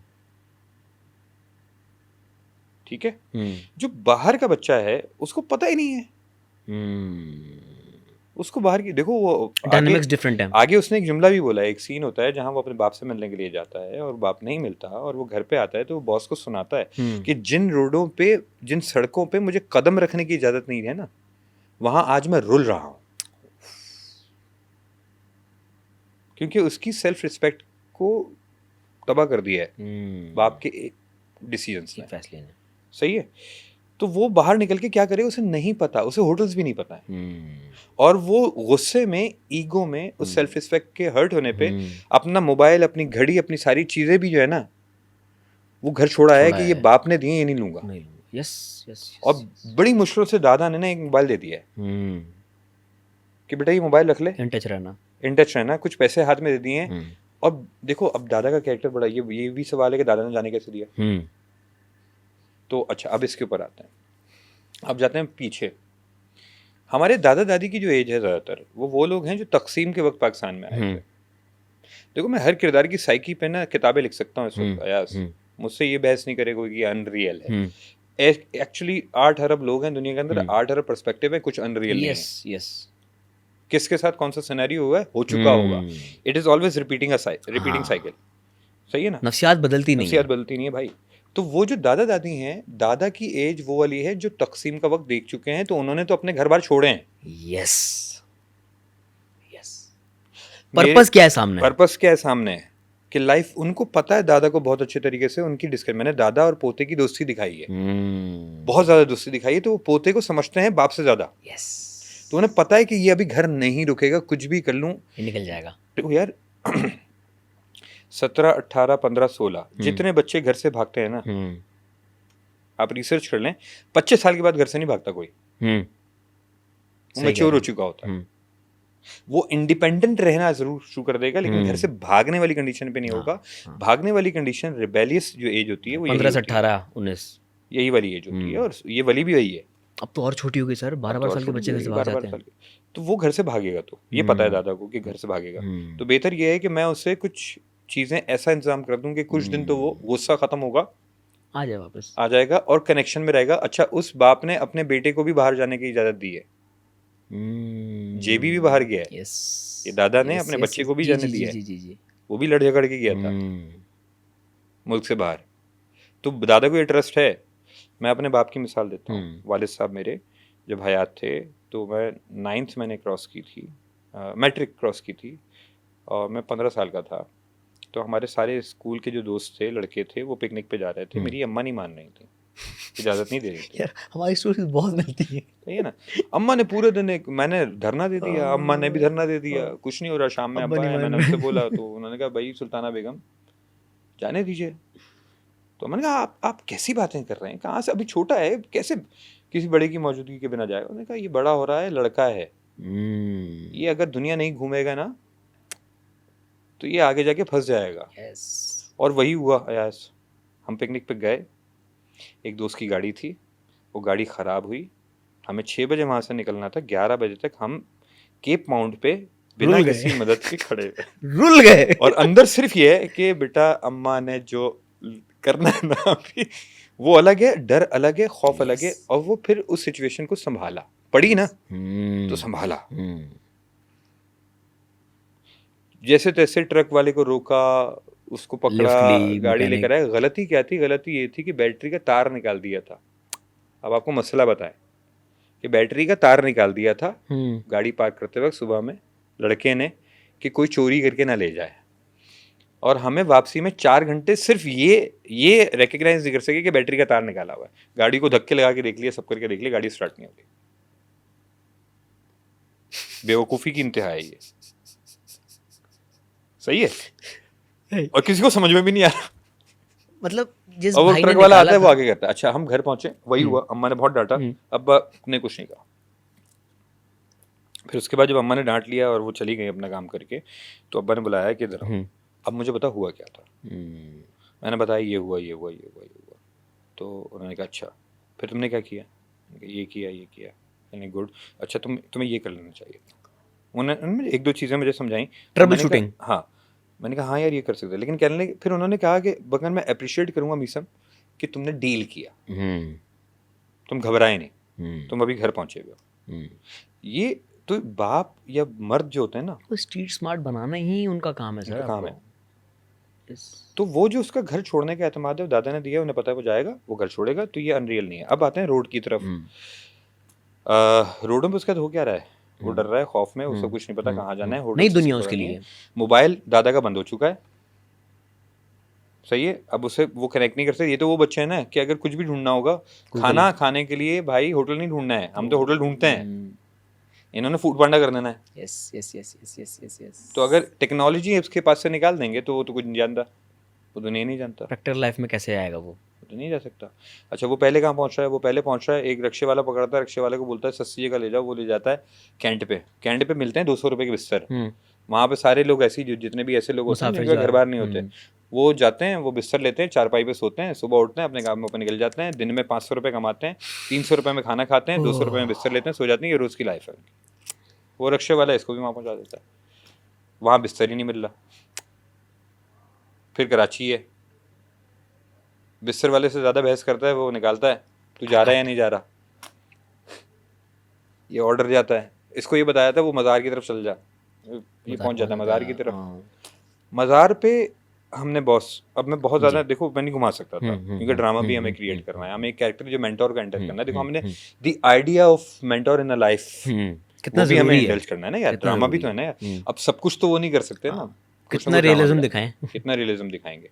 तो वहाँ हम मेंटोर एंटर करते हैं और वो उसे देखता है, और वो देखता है और कहता है अच्छा, गेज करे था कि ये ऑफ जगह गेज पर कर चुका है कि ये गोरी चमड़ी है, इस तरह का बच्चा है, यहाँ के लेटा है, कोई ट्रेजेडी है। और वो उसे बोल रहा है कि बेटा चादर ढक के सोना, क्योंकि तुम्हारा चेहरा अगर कोई देखेगा ना तो समझ जाएगा तुम यहाँ बिलोंग नहीं करते। अगर आप मज़ार पे जाएं, अब्दुल्ला शाह गाजी की मज़ार पे, तो बाहर जितने फुटपाथ हैं वहाँ सब लोग मंजियाँ बिछा के, चादरें बिछा के सो रहे होते हैं। चरसी भी होते हैं उसके अंदर, नशा करने वाले भी होते हैं उसके अंदर वो भी होते हैं जो घर छोड़कर आए हुए हैं। सही है, हर तरह के लोग होते हैं, डिफरेंट। कुछ ऐसे होते हैं जो दूसरे गांव से मुसाफिर होते हैं और वो मज़ार पे ज़ियारत करने के लिए आए हैं और वो 3-3 दिन वहाँ पे सोते हैं। तो वहाँ लेट गया जैसे तैसे, और नींद तो कांटों के बिस्तर पे भी आ जाती है बॉस सर। सही है। अब टेक्नोलॉजी, अगले दिन हमने टेक्नोलॉजी ही दिखाई है कि चूंकि दादा का मोबाइल लेके गया, तो वो जो कज़न घर के अंदर मौजूद है ना, उसे पता चला आईफोन लेके गया है, उसने आईफोन से लास्ट लोकेशन निकाल ली। It is easy. और वो सुबह पहुंच गया नाश्ता लेके। हाँ, और वो कह रहा है अबे तू यहाँ क्या कर रहा है, कैसे पता चला? तो तेरे मोबाइल की लोकेशन निकाल ली थी, तो फंसा नहीं रहा हूँ। और फिर इनकी कॉन्वर्सेशन हो रही है और वही बंदा जिसने रात को इसको सेव किया है वो वहीं पीछे सो रहा है और वो इसकी गुफ्तगू सुन रहा है और उसे पता चल गया है कि ये घर से नाराज मसला है क्या। तो इससे पहले कि ये शहर में सड़कों पे रुले, वो इसे अपने घर ले जाता है। अब वो क्यों लेके गया है, ऐसा उसने क्यों किया, वरना कोई किसी की मदद नहीं करता, ये मैं अभी तुम्हें डिस्क्लोज नहीं कर सकता, क्योंकि इसके लिए आप देखें आखिरी एपिसोड शाम 8 बजे एयर वाइड डिजिटल पर। ठीक है सर। ठीक है ना। तो वो क्यों कर रहा है ऐसा, उसके पीछे भी कहानी है, मगर ये अनरियल रियल की बहस में नहीं है। एक कहानी का पार्ट है, कहानी का पार्ट है, एक किरदार की जिंदगी है। कहानी होती है यार, कहानी कुछ भी हो सकती है, तो इसको कहानी लें। लेकिन हम जिस सोसाइटी में रहते हैं ना, लोग ड्रामा देख के अपनी ज़िंदगियों को रिलेट कर रहे होते हैं, अपनी ज़िंदगी के जो हादसा है उसमें ढूंढने की कोशिश कर रहे होते हैं, तो उनको लगता है ऐसे कैसे निकल सकते हैं। भाई वो कहानी है। अच्छा कौन नहीं निकला है, अपने अपने घरों में लोग जाए सवाल करें। हाँ, हर घर में एक कैरेक्टर होता है। सर मेरे वालिद साहब इंडिया से यहाँ पे आते हैं, बड़े भाई के घर पे रुकते हैं, कुछ चीज़ों में प्रॉब्लम होती है और वो घर छोड़ देते हैं। वो 2 साल मेरे वालिद साहब अपनी मास्टर्स की डिग्री एक अननोन आदमी के घर में रह के करते हैं। अरे वाह सर, आप कहानियां उठाना शुरू करें, अपने बड़ों से पूछना शुरू करें, बिल्कुल निकली, आपको 25 कहानियां मिल जाएंगी घर छोड़ने की। कौन कह रहा है? अच्छा मैं कहीं भी ये नहीं देना चाह रहा हूँ कि घर छोड़ना ही हल है। नो, ये भी आने वाली एपिसोड में साबित हो जाएगा, पता चल जाएगा। मैं तो ये बता रहा हूँ कि ये होता है। मैंने कहा ना, और उन वालिदैन के लिए भी एक वार्निंग है कि हो सकता है कि आपके बच्चे के साथ, और हम तो ये दिखा रहे हैं कि आपने ये किया है तो हुआ है। तो आप ये मत देखें कि ये वो बाहर जा रहा है, रीजनिंग चेक करें उसकी, ये नहीं चेक करें, ये चेक करें। आपको तवज्जो इस बात पे देनी है कि वो बाहर क्यों जा रहा है। तो अगली दफा आपको ऐसी हरकत ना करें कि आपका बच्चा घर के बाहर बैठा हुआ। इसके ऊपर सवाल नहीं कर रहा। हाँ, रीजनिंग नहीं पूछ रहा ना कोई। इस पे डिबेट करो ना। इस पे डिबेट क्यों नहीं कर रहे? क्योंकि जैसे ही आप इस पे डिबेट करेंगे ना, आपको आईने में अपनी शक्ल नजर आना शुरू, जलते हैं सर, अपने एक्शंस नजर आना शुरू हो जाएंगे। और मंटो साहब कहते हैं, इसीलिए जिस घर में वो एंटर होता है पहला शीशा दिखता है, शीशे पे एक कोट लिखी हुई है मंटो साहब की।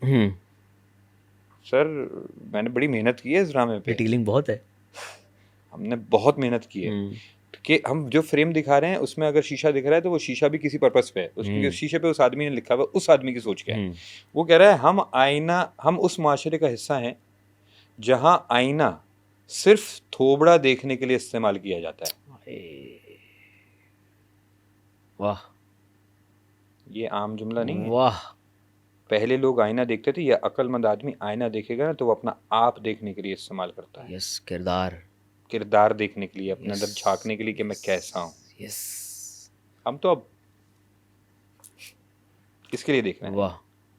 सो जानू, अब दूसरे शीशे की तरफ नजर पड़ती है उसकी वली की, तो दूसरे शीशे पे लिखा हुआ है फैज अहमद फैज का शेर, फिर कोई आया दिले हजार, नहीं कोई नहीं, राह होगा कहीं और चला जाएगा।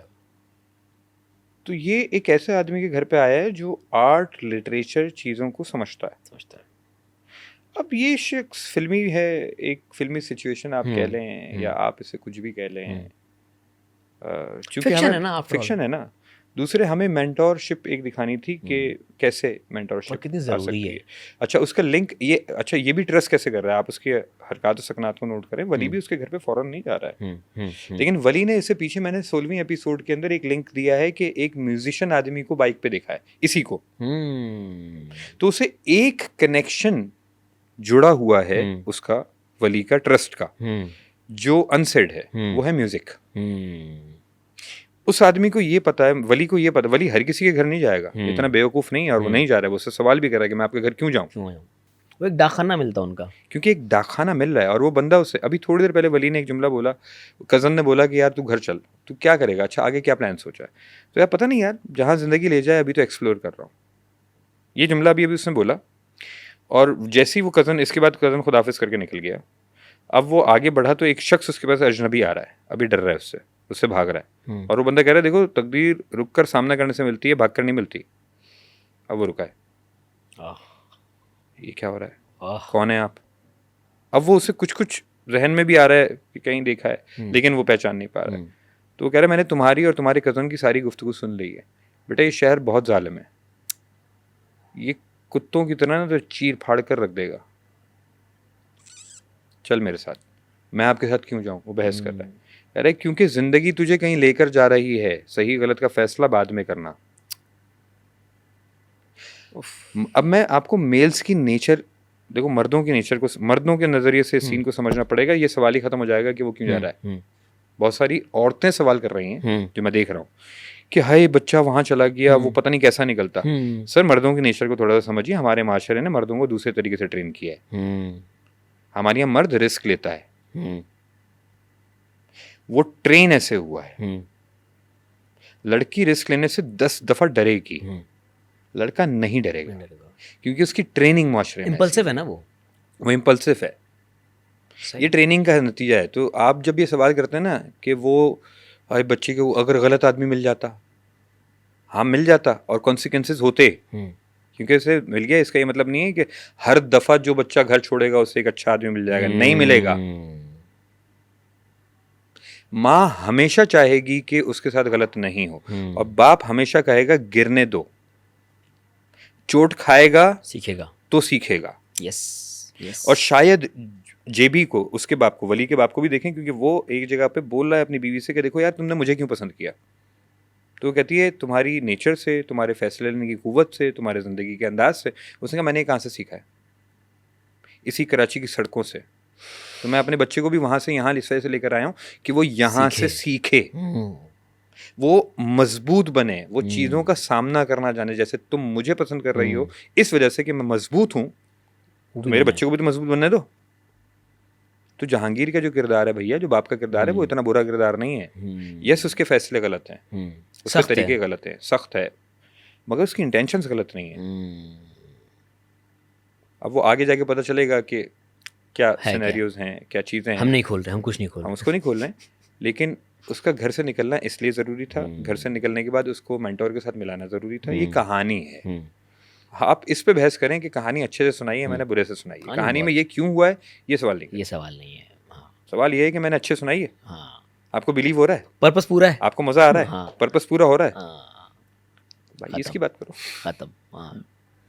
बाल की खाल ना होता है पीछे अच्छा भाई, बहुत सारे किरदार, एक हम जेन जी वर्ड यूज़ करते हैं, यंगस्टर्स कह लेते हैं, यूथ है हमारी, रेहाम है, समर है, एना है, अबुल है, हलीमा है, नूरे हैं, सब अपने अपने क्राफ्ट में अच्छे हैं।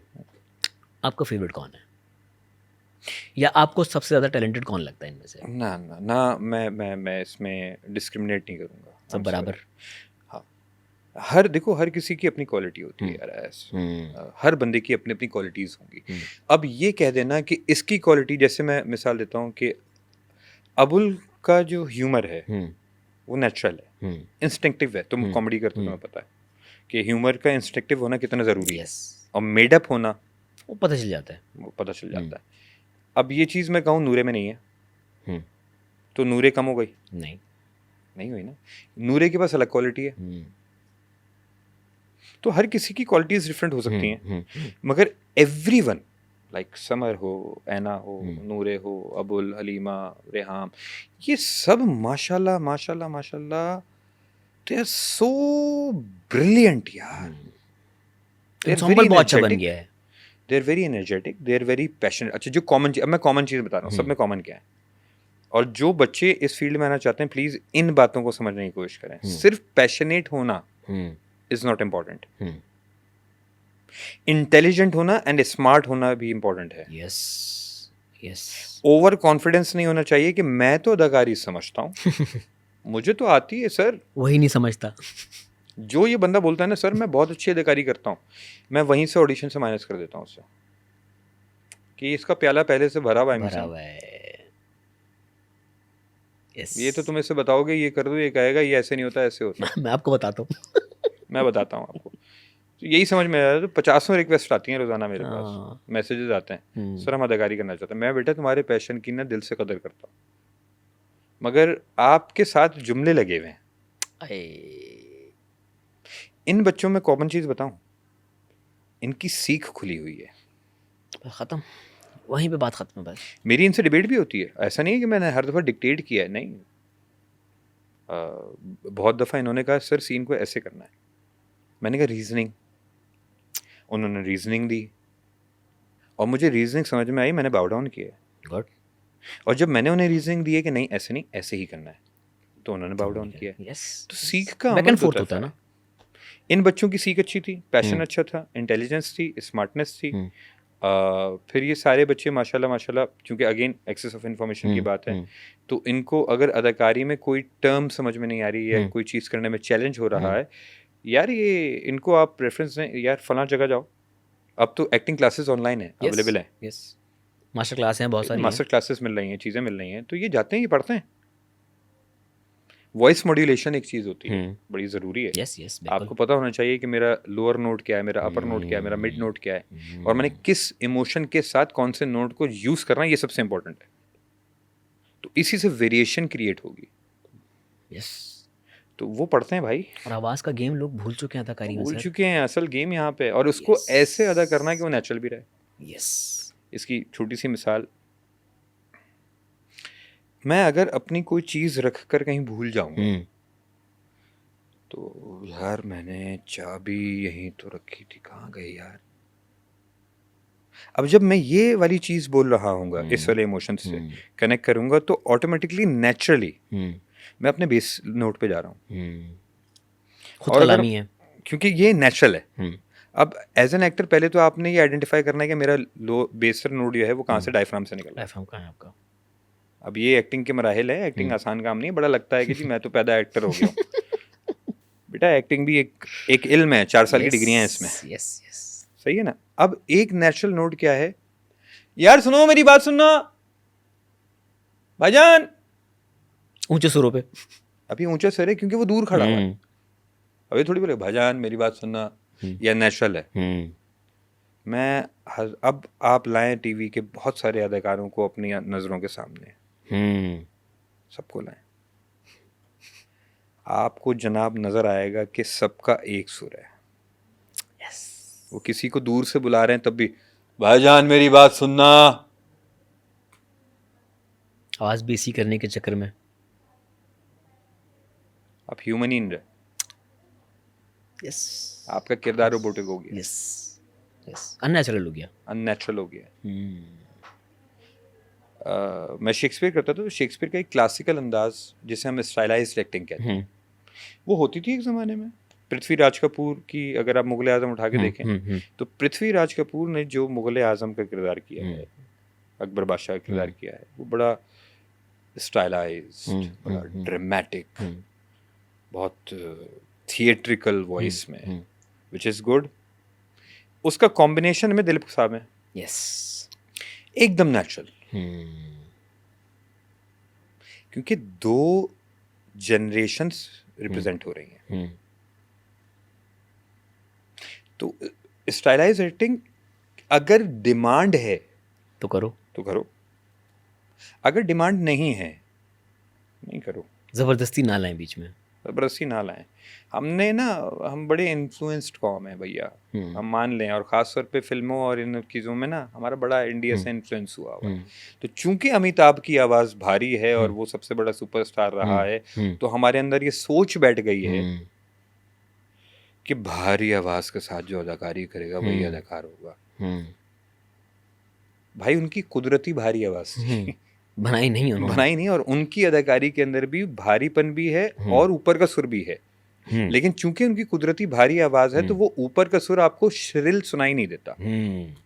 बेस वहाँ भी आती है उनकी, बेस वहाँ पे भी आती है, क्योंकि उनकी आवाज का टेक्सचर है। हमारे जिस तरह नैयर साहब हैं, जैसे नैयर साहब है, बिल्कुल, वो अगर ऊंचे सुर में कहेंगे तो आवाज भारी ही आएगी, लेकिन ऊंचा सुर उनका भी होगा, उनके टेक्सचर का भी ऊंचा और नीचे होगा। और नैयर साहब की क्या बात, उनको ये वॉइस मॉड्यूलेशन पता है। यस सर, क्योंकि सलामत साहब वो उनका घराना म्यूजिक से भी कनेक्टेड है, उनको सुरों की पहचान भी है। यहाँ समर की मैं बात करूँगा, समर की एक्टिंग में उसकी क्वालिटी में एक एडिशनल क्वालिटी क्या है, वो सिंगर है। तो सिंगिंग की वजह से उसको सुर और आवाज का आइडिया बहुत अच्छा। सर इस चीज़ का इंट्रोडक्शन पता है मुझे पहली बार कब हुआ? अमानुल्लाह साहब मरहूम, द लेजेंड अमानुल्लाह साहब, क्या बात, एक दफ़ा हम एयरवे के शो कर रहे थे, शो पे हमारी जो एंट्री थी वो ख़त्म हुई, तो हम स्टेज से नीचे आए, अमान साहब खड़े हुए थे। अच्छा, हमने ना नया नया करियर था, कॉम्प्लीमेंट्स इस तरह के थे, यार अच्छा काम किया, वेरी गुड यार, बड़ा मज़ा आया, अच्छी एनर्जी थी, ये वाले कॉम्प्लीमेंट सुनने में आते थे। अमान साहब ने एक ऐसा कॉम्प्लीमेंट दिया, मुझे समझ नहीं कि ये क्या बात की। बाद में ना सालों बाद जब इस क्राफ्ट को समझने लगे तो समझ में आया कि बात क्या थी। उन्होंने उतरते मुझे कहा, यार तू बड़ा सुरीला आर्टिस्ट है। वाह, अच्छा मुझे लगा कि शायद उनका म्यूजिकल बैकग्राउंड है, तो उन्होंने अपनी टर्मिनोलॉजीज़ में उस कॉम्प्लीमेंट को डिलीवर किया है। बहुत टाइम बाद ये वॉइस मॉड्यूलेशन के जब असल में हमें जो पता चला ना मैटर है क्या ये, फिर मुझे अमान साहब की बात आई। मैंने कहा यार अमान साहब ने मुझे एक बार कहा था तू बहुत सुरीला आर्टिस्ट है। मैंने कहा हालांकि गाता तो मैं हूँ नहीं ना, मैंने कोई गाने वाला आइटम किया था वहाँ पे। मुझे वहाँ समझ में, अच्छा आवाज़ का उतार चढ़ाव ये बड़ा मैटर करता है। जी हाँ, और वही एक्टर्स हमारे आजकल बहुत हम फॉर ग्रांटेड लेते हैं उस चीज़ को, फॉर ग्रांटेड इसको लेते हैं, फॉर ग्रांटेड। अच्छा, फिर जहाँ पे फॉर ग्रांटेड लेने वाले लोग हैं, वहाँ पे ऐसे भी लोग हैं जो उसको फॉर ग्रांटेड नहीं लेते। तो और सब उनके क्राफ्ट में दिखता है, उनके क्राफ्ट में दिखता है।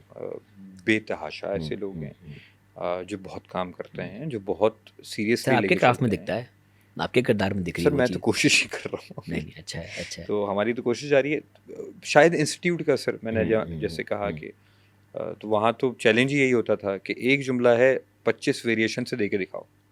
क्या बात है। और हर दफ़ा मतलब बदलना चाहिए। तो पहली एक्सरसाइज मुझे याद है आज मिली थी, एक जुमला बोर्ड पे लिखा गया और कहा कि मैं वहाँ जाऊँगा, ये जुमला है, अदाकारी कीजिए और हमें इसकी वेरिएशन दीजिए। 25 एक्सप्रेशंस। अब अच्छा, अब देखें टेक्निकली क्राफ्ट, अब मैं क्राफ्ट जो होता है ना वो टेक्निकल जोड़ तोड़ होता है, फिर उसके बाद इमोशंस और सारी चीज़ों का आना, तो वो बहुत सारी चीज़ों से मिलके आप क्राफ्ट बना रहे होते। तो हमने कहा अच्छा मैं वहाँ जाऊँगा, 3 लफ्ज़ हैं, मैं पे जोर देता हूँ, जिसे हम कहते हैं एम्फेसाइज करना, इन्फ्लेक्शन। मैं वहाँ जाऊँगा।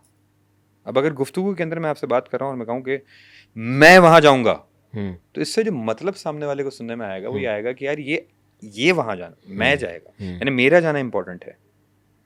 सब्जेक्ट आप हैं, इंपॉर्टेंस इस बंदे के जाने की है। अच्छा, अब दूसरा लफ्ज़ है वहाँ, मैं वहाँ जाऊँगा। अब मेरा जाना इंपॉर्टेंट नहीं रहा है, जगह इंपॉर्टेंट है, वो जगह इंपॉर्टेंट हो गई है। और अगर मैं तीनों पे स्ट्रेस दे रहा हूँ, मैं वहां जाऊंगा, तो एक सटल स्टेटमेंट आ रही है। जुमला एक ही है, वर्डिंग नहीं बदल रही है, कुछ नहीं बदलेगा। इमोशंस बदलने बस। इमोशंस भी अभी मैं इमोशंस के पार्ट पे नहीं, अभी तो मैं सिर्फ अभी इस पे आया हुआ हूँ, टेक्निकली इन्फ्लेक्शन किस पे है जुमले के अंदर, जुमले का पर्पस क्या है? जुमले का पर्पस क्या है, फिर इस पर्पस को बेहतरीन तरीके से अदा करने के लिए कौन सा इमोशन है। मैं वहां जाऊंगा, अब मैं पे ही इन्फ्लेक्शन है, बट द इमोशन इज खौफ। मैं वहां जाऊंगा, यहां अलग है। अदाकार का काम और हिदायतकार का काम कि टेक्स्ट से ट्रू रहते हुए, सच्चा रहते हुए, ईमान का काम, आए ईमानदारी से अपने काम को अदा करने के लिए, अगर उस वक्त आप हीरो भी हैं, प्रोटैगनिस्ट हम बोलते हैं, लेकिन हम हीरो की लैंग्वेज इस्तेमाल करते हैं, अगर आपने सामने वाले से मार खानी है, तो आपने मार खाने वाले अंदाज में ही जुमला देना है। जबरदस्ती का हीरो ना नहीं बना।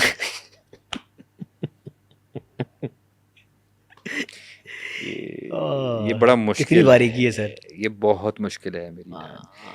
देवदास देखिए? हाँ सर। हाँ, दोनों देखिए, एक देखिए? दोनों देखिए बिल्कुल। दोनों देखिए। हाँ। बहुत याद दोनों मशहूर, नहीं अलबत्ता। बहुत मशहूर डायलॉग है, वो याद आ हाँ। जाएगा तुम्हें। कौन कम वक्त बर्दाश्त करने को पीता है। हाँ हाँ हाँ। मैं दोनों अदाकार अच्छे हैं, मैं किसी को ये नहीं कह रहा हूँ कि ये अच्छा है या बुरा है, मैं सिर्फ ये बता रहा हूँ कि टेक्स्ट से सच्चा कौन है, जो मुझे लगा, मेरी कम इल्मी में मुझे लगा। शाहरुख खान जब ये दे रहा है, तो देखो कौन कम वक्त बर्दाश्त करने को पी रहा है, कौन से शुरू हो रहा है जुमला, इसका मतलब है कि ये जुमला डिफाइन कर रहा है सवाल। तो ये नैरेटिव सवालिया है। पहली बात तो ये आइडेंटिफाई कर लो कि ये सवालिया नैरेटिव है। अब सवालिया नैरेटिव में सवाल होगा, स्टेटमेंट नहीं होगी। सवाल करना और स्टेटमेंट ये दो अलग चीज। मैं वहां जाऊंगा, मैं वहां जाऊंगा, मैं वहां जाऊंगा, जुमला वही है, स्टेटमेंट और सवाल दो अलग चीज होंगे। तो कौन कम वक्त बर्दाश्त करने को पी रहा है, एक सवाल ये तो तय हो गया। टेक्स्ट से सच्चे रहने की बात कर रहा हूँ। अब दिलीप साहब को मैं देख रहा हूँ, दिलीप साहब इसे कैसे अदा कर रहे हैं। दिलीप साहब अदा कर रहे हैं, कौन कम वक्त बर्दाश्त करने को पीता है, कौन? आप जाके देख लेना दोबारा। एक तो ऐलान कर रहे हैं, ऊपर से सवाल कर रहे हैं, और इतना पक्का कर रहे हैं कि आपको समझ में आ रहा है ये ऐलान और सवाल दोनों चीजें मौजूद हैं, बिलीवेबल है। इधर शाहरुख साहब परफॉर्म कर रहे हैं, कौन कम वक्त बर्दाश्त करने को पीता। यहां सवाल नहीं हो रहा। मुझे सवाल वाली जो क्लैरिटी है ना, वो नहीं मिल रही। यहाँ मुझे स्टेटमेंट वाली क्लैरिटी मिल रही है, जो कि उन्होंने किया बहुत अच्छा है, no doubt he did it. और वो मैं उन्हें गलत भी नहीं कहूँगा, मगर मेरे लिए जब मैं किरदार से सच्चे रहने की बात करूँ या टेक्स्ट से सच्चे रहने की बात करूँ, तो मुझे लगता है शायद मेरी नाक़िस राय में दिलीप साहब ने जो अदा किया वो टेक्स्ट से सच्चाई रखी। हमारा काम अदाकार का टेक्स्ट से सच्चा रहना है, ये हमें सिखाया गया है। और अगर आप सच्चे नहीं रह रहे हैं तो फिर ये क्राउड भी किसी का नहीं है सर। काम बेईमानी का काम है, और बेईमानी दुनिया में हिट ज्यादा होती है बाय द वे। अच्छा सर, अनफॉर्चुनेटली पैसे से तोला जा रहा है माशरे को, या मयार से तोला जा रहा है माशरे को। तो फिरौन के पास सबसे ज्यादा पैसे थे।